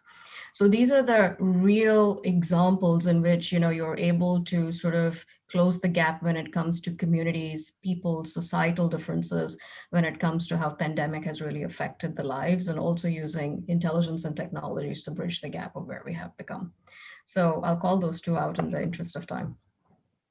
Thank you, Lightwala.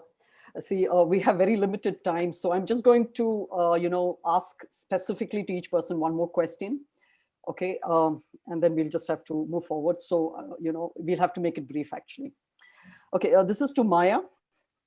We are at the inception of a technological revolution with AI and automation.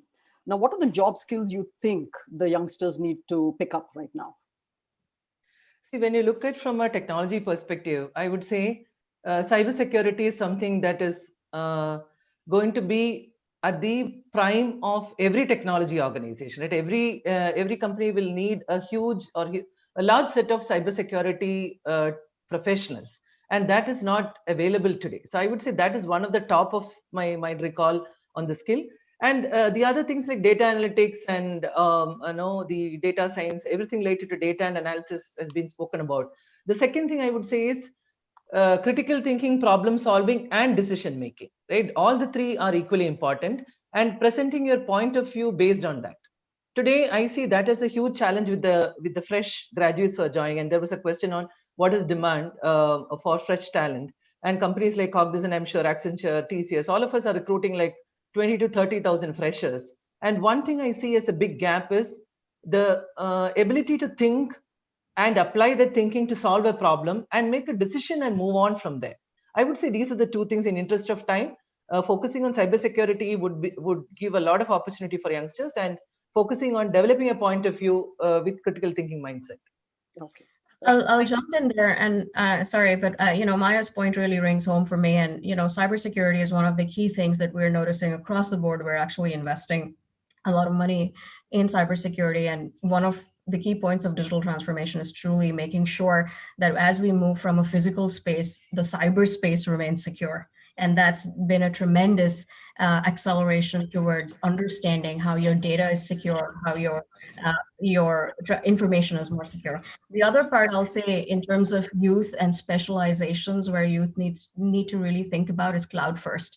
A lot of digital transformation and AI-based stories are around the fact that we need to underpin our businesses in not only a secure way, but also that can hold large amounts of data and pass and transform large amounts of data into the cloud.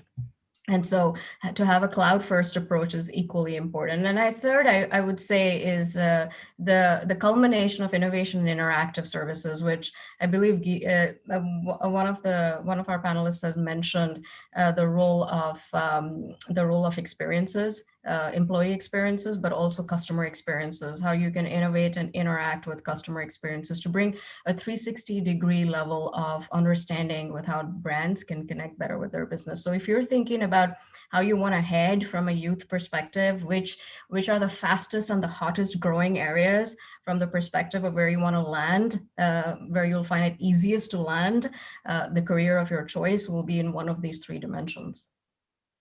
Okay. Thank you, Lightwala. That was good that you added those points too. Next question is for Seema.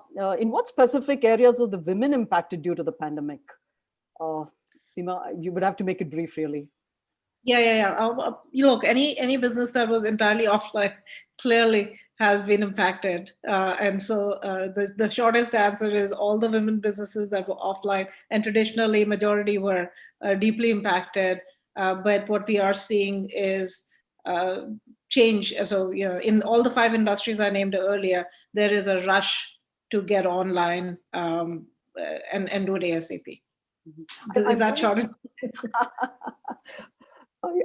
Because of the limited time, No, I respect that. I was also hoping, for women, now since everybody's working from home and all that, do you think there will be more equitable sharing of responsibilities between, the couple? That is a question which I wanted to ask you.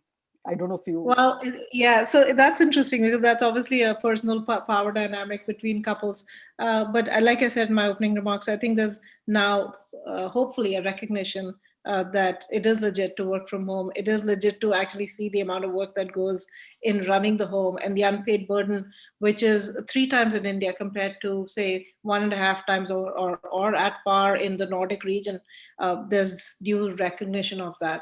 So I am really hopeful. And in countries like, for example, Pakistan, and United Nations has done that, rather IMF has done this, 3,000% higher burden of unpaid work. So drawing a light to this is where I am hopeful that there's going to be, but it's really a function of it's not just about women, it's about men getting together with the women and saying, I get it. And the time, and I've been seeing a lot of new ads and these short movies coming about how the mothers are teaching their young teenage boys respect and Yes. how they're taking their own experiences. So I digress, but I think using these technology tools, if you will, of online marketing and changing the dynamics of gender at home is hopefully real.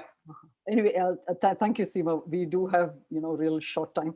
I would like to delve more into it, but we really don't have time for that. I'll have to, close it with one more question, but I'd like to, ask the panel who would like to take it. What is one word of advice for the IT startups? We have multiple, startups in the audience. So anybody, Deepti, would you like to take that? Yeah, I'll take that because I work with a lot of startups. One word of advice would be, first identify what problem you're trying to solve. Instead of taking a technology approach on what you want to sell or what you are good at, it's more important to come from customer perspective. I mean, at Amazon, we have this entire philosophy in working backwards from customer, and that actually given us huge success. So to summarize just in one line, what I would say is start from customer, identify what problem you're trying to solve and work backwards from that rather than looking at technology lens and what you want to build. So that's one advice I have to all startups. Thank you, Deepti. I'd say revenue and add to that profit. Absolutely, absolutely. But it's always I'm going to add creativity as a part of it. Be creative and out of the box thinking. That would probably help. Yes, that whole concept of getting everybody together, brainstorm, ideate, focus on the problem. When you focus on the problem, then you can find a solution, and I think that's how you should maybe start it. I've been sent messages. I've been getting messages that we need to conclude. But I mean, I had a lot of questions also, so I'm not able to get into all those questions. But this was a fantastic session. We had such a really, really excellent panel. I wish we really had more time. So next time, I'm also going to take the privilege of most probably I will be inviting all of you for a Thai panel discussion at a later point. So thank you very much for this fantastic session. I don't think we have the time to take the questions also because I've been because of shortage of time. So thank you and God bless you. Thank you very much. Thank you very much, everyone. Having us. Thank you. Bye-bye. Bye. Nice meeting you. Thanks, Anisha ma'am, for moderating a session so amazingly well. We apologize for the shortage of time. It was an amazing panel. I wish we had more time. Thanks to Ms. Maya, Ms. Deepti, Ms. Seema, and Ms. Garima for joining us and bringing those perspectives. Thank you. Now let's move on to the next session. Now, we are almost in the kind of tail end of the summit happening, of the Women Summit. Next is one of the most awaited session, which is honoring the change makers. So I request Dr. Chitra as IAS, Director, IT Mission, and to kind of honor the change maker, announce the awards and honor the change makers. Dr. Chitra is a trained doctor who joined IAS in 2014 batch. Currently, she is serving as the Director of IT Mission. Over to you, ma'am. Thank you. Straight away, I'll announce the winners, I guess. Ma'am, just a second. While you're announcing, we'll also display the winner details in the background. So I'll be sharing the screen now. Is that fine with you? Sure. One second, just give me a second.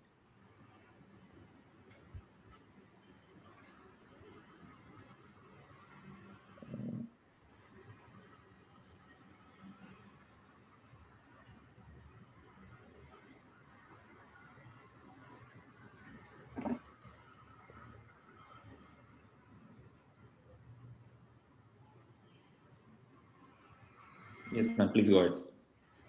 Yeah, the first announcement is Best Inclusive Awards. The Best Inclusive Incubator Award goes to IMK Live, Kozhikode. I think please, ma'am, go ahead. You want to show the screen? Yes, I think there is some. It's not in the order, I think. Yeah, there is some mismatch with the order. So what I will do is, please continue, ma'am. We are not sharing the screen at the moment. Please, So the Best Inclusive Startup is Reafi Technologies.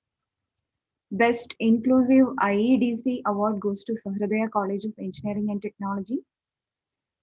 The She Loves Tech India Grand National Challenge 2020 winner is Bioscan Research Private Limited. And I have a list of YHAC winners. Evelyn Duron, Ms. Chitra Menon, Ms. Veni S., Ms. Smriti S. Kumar, Ms. Sneha Ramesh, Ms. Angeline John, Ms. Shruti ML, Ms. Sri Lakshmi, Ms. Maria Rowe. Okay.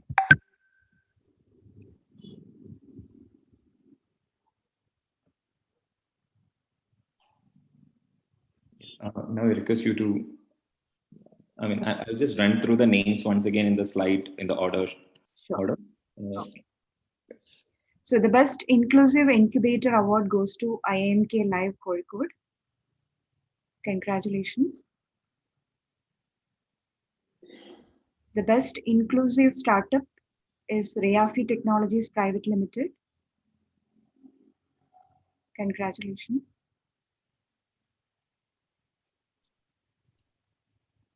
And the Best Inclusive IEDC Kerala 2020 Award goes to Sahradaya College of Engineering and Technology. Now we come to She Loves Tech India Grand National Challenge. Yeah. 2020 winner is Bioscan Research Private Limited. Congratulations, Shilpa. The runners-up are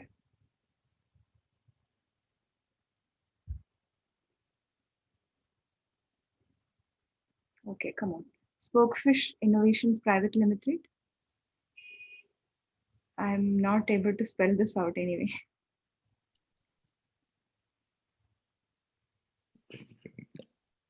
Can you do the honors? I guess it's a brain groom. Even I'm not so sure about how to pronounce it. Sorry, ma'am, please. Okay. Let's move on to YHAC. Sure. So, congratulations, Ms. Evelyn Duron. Topic was AI Highlights Extractor. She is from Sahradaya College of Engineering and Technology, Kodagara.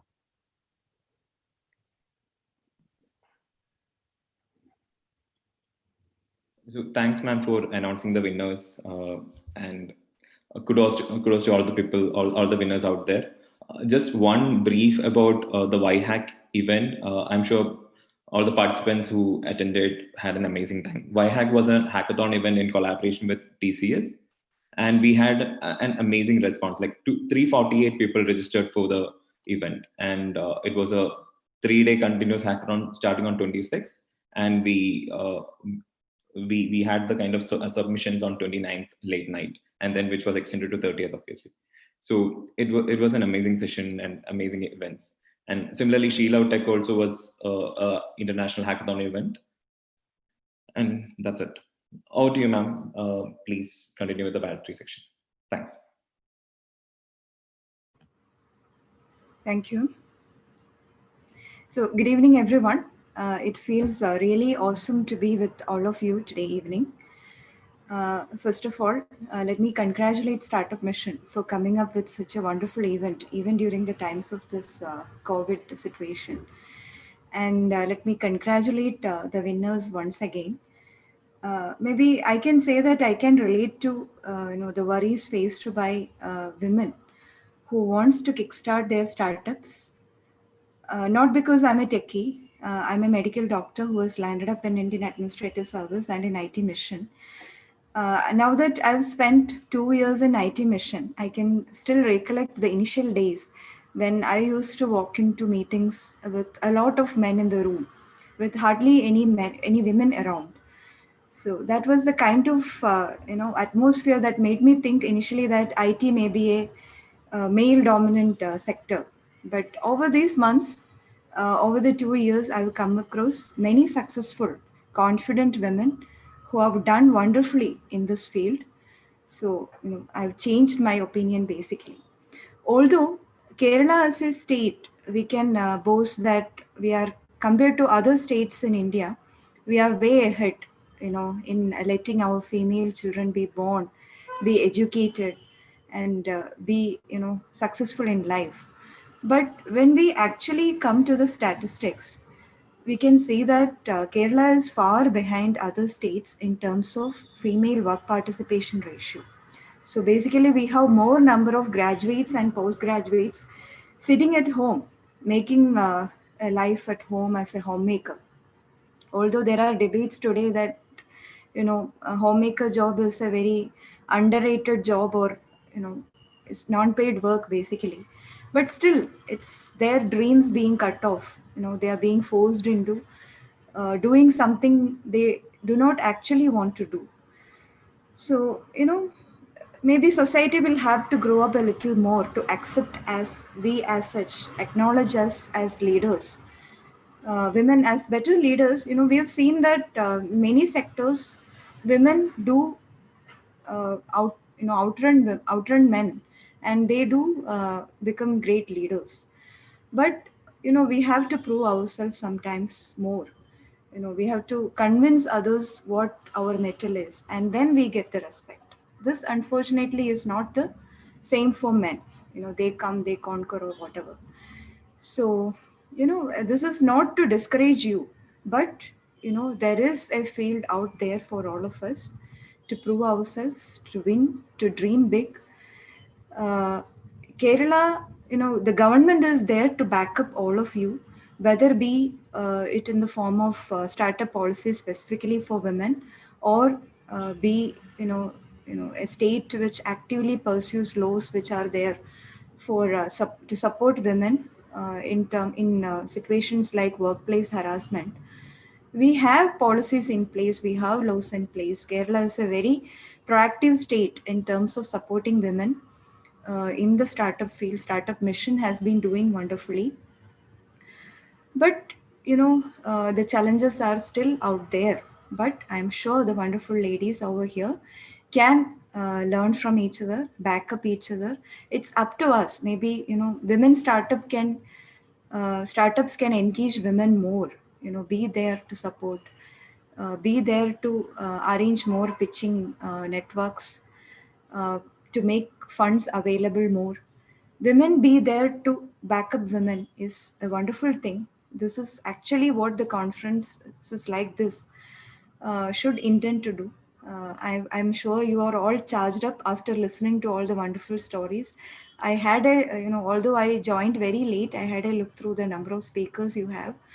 So it's so wonderful wonderful that Startup Mission has arranged such a conference. And it's very late. You had a very long day.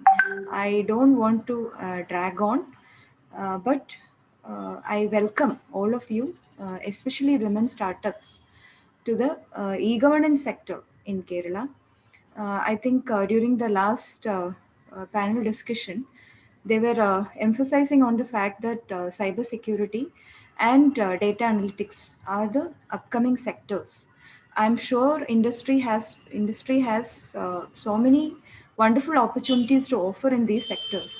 But these sectors do have a role in e-governance also, whether be it in data security or cyber security, or be it in data analytics. Government is the biggest holder of data. So we do have opportunities for all of you. Startup Mission has been engaging with IT Mission in several areas, where we engage startups for e-governance initiatives. We look forward to more Malayali women startups in cybersecurity sector and in data analytics. So hopefully we will meet sometime soon. I don't know whether there is a question and answer session after this, but I would like to conclude this on a positive note. You have, you have to dream big, be confident. There is a saying that when you give women and men a chance for a skill test and for a self-assessment, women do better in skill test, but they fare badly in self-assessment sometimes, because over the years, the irony is that sometimes men have succeeded in making us believe that we fare badly, or we don't have the sufficient strength in us to succeed. It's not like that. We do have it in ourselves to succeed, to be good leaders. So ladies, do come up with ideas, come up with good startups, and may success be with all of you always. Thank you. Thank you, Startup Mission, for inviting me to this wonderful session. Thank you. Thanks, ma'am. We don't have any Q&A session post this, but if there are any questions from the participants here, we will definitely kind of mail to you, share with you, and you can respond to that later. Sure. And to all the participants here, it's always amazing to listen to Dr. Chitra. I mean, if you are looking for someone as an inspiration, as a role model of multiple skills at a time, or taking up multiple roles, here she is. She's not just a director of IT Mission, she is also a director at CDED, director at IKM, director at Akshaya, nodal officer at eCode. A lot of multiple hats she wears, and she excels in all of that. Thanks, ma'am, for taking your time and kind of giving this amazing encouraging session to all the participants out here. Thanks for joining us. Thank you. Thank you, Dhanish. Thank you, everyone.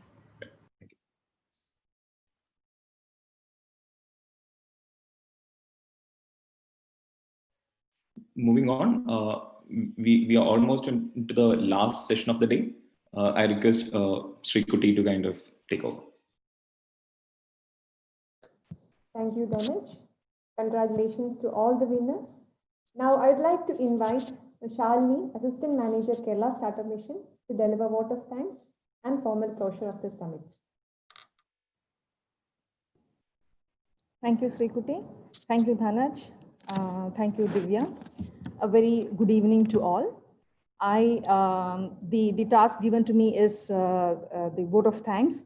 I, on behalf of Kerala Startup Mission and the entire KSUM team, extend a very hearty vote of thanks to all speakers for gracing this evening with your thoughts and experience. I would like to thank all the partners, Startup India, TI Kerala, Indian Women Network, TCS, and IC Force for their support. I would like to acknowledge our gratitude to Sri Mohammad Y. Safrullah, IAS, Secretary, Electronics and IT Department, for the support extended and gracing the occasion. I wish to express my gratitude to our KSUM CEO, Shashi Sir, Shashi Pillasheri Mittal Sir, for his support all through the process and providing encouragement.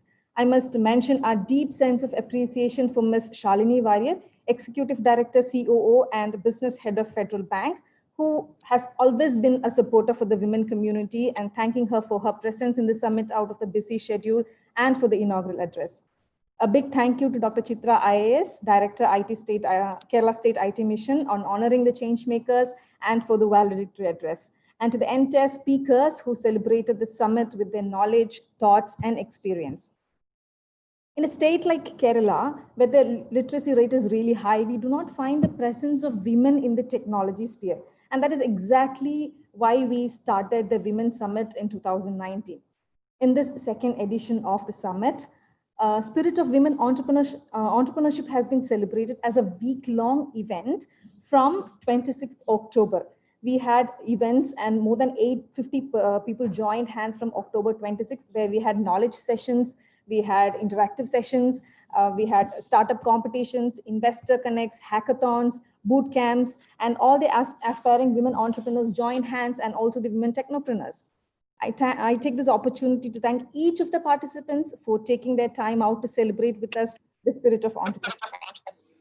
With the limitation of physical event this year, we conducted the Women Startup Summit virtually. And even like this cannot happen overnight. The wheels started rolling months ago. It required planning and bird's eye view of all the details. And we have been fortunate enough to have been backed by a team of very motivated and dedicated colleagues who knew what they were doing, and they were all result oriented. Thank you for the entire team in Kerala Startup Mission, in and out of Kerala Startup Mission, I would say, who supported this event. The summit is our attempt to create an awareness among the women community about the support mechanism available in the startup ecosystem. We will definitely have programs to support women community. And the next one is actually, I can mention it as the November 2nd week. We'll be having a ADP for women, wherein we join hands with Kerala State Women Development Corporation and People's Foundation. I cannot thank everyone enough for their involvement and their willingness to take on the completion of tasks beyond their comfort zones. Even, all through the summit, we were talking about coming out of the comfort zones during this COVID time. Thank you so very much for being here tonight. Have a very good night. Yeah, with this, we are officially closing the event, isn't it, Charlie? Yes, we are. And thanks everyone for joining us. And I think it would be unfair to kind of end this note without saying kudos to Shalini, who have been driving this session, driving this event, even the Women's Summit 2019 and 2020, and to the entire KSM team, the IT team, and Riya sir, every one of the KSM team there. And thanks to all the participants who joined. Thank you. Hope you all had an amazing time. Hope you all enjoyed. Hope to see you in the Women's Summit Edition 3 2021. Thank you. Good night.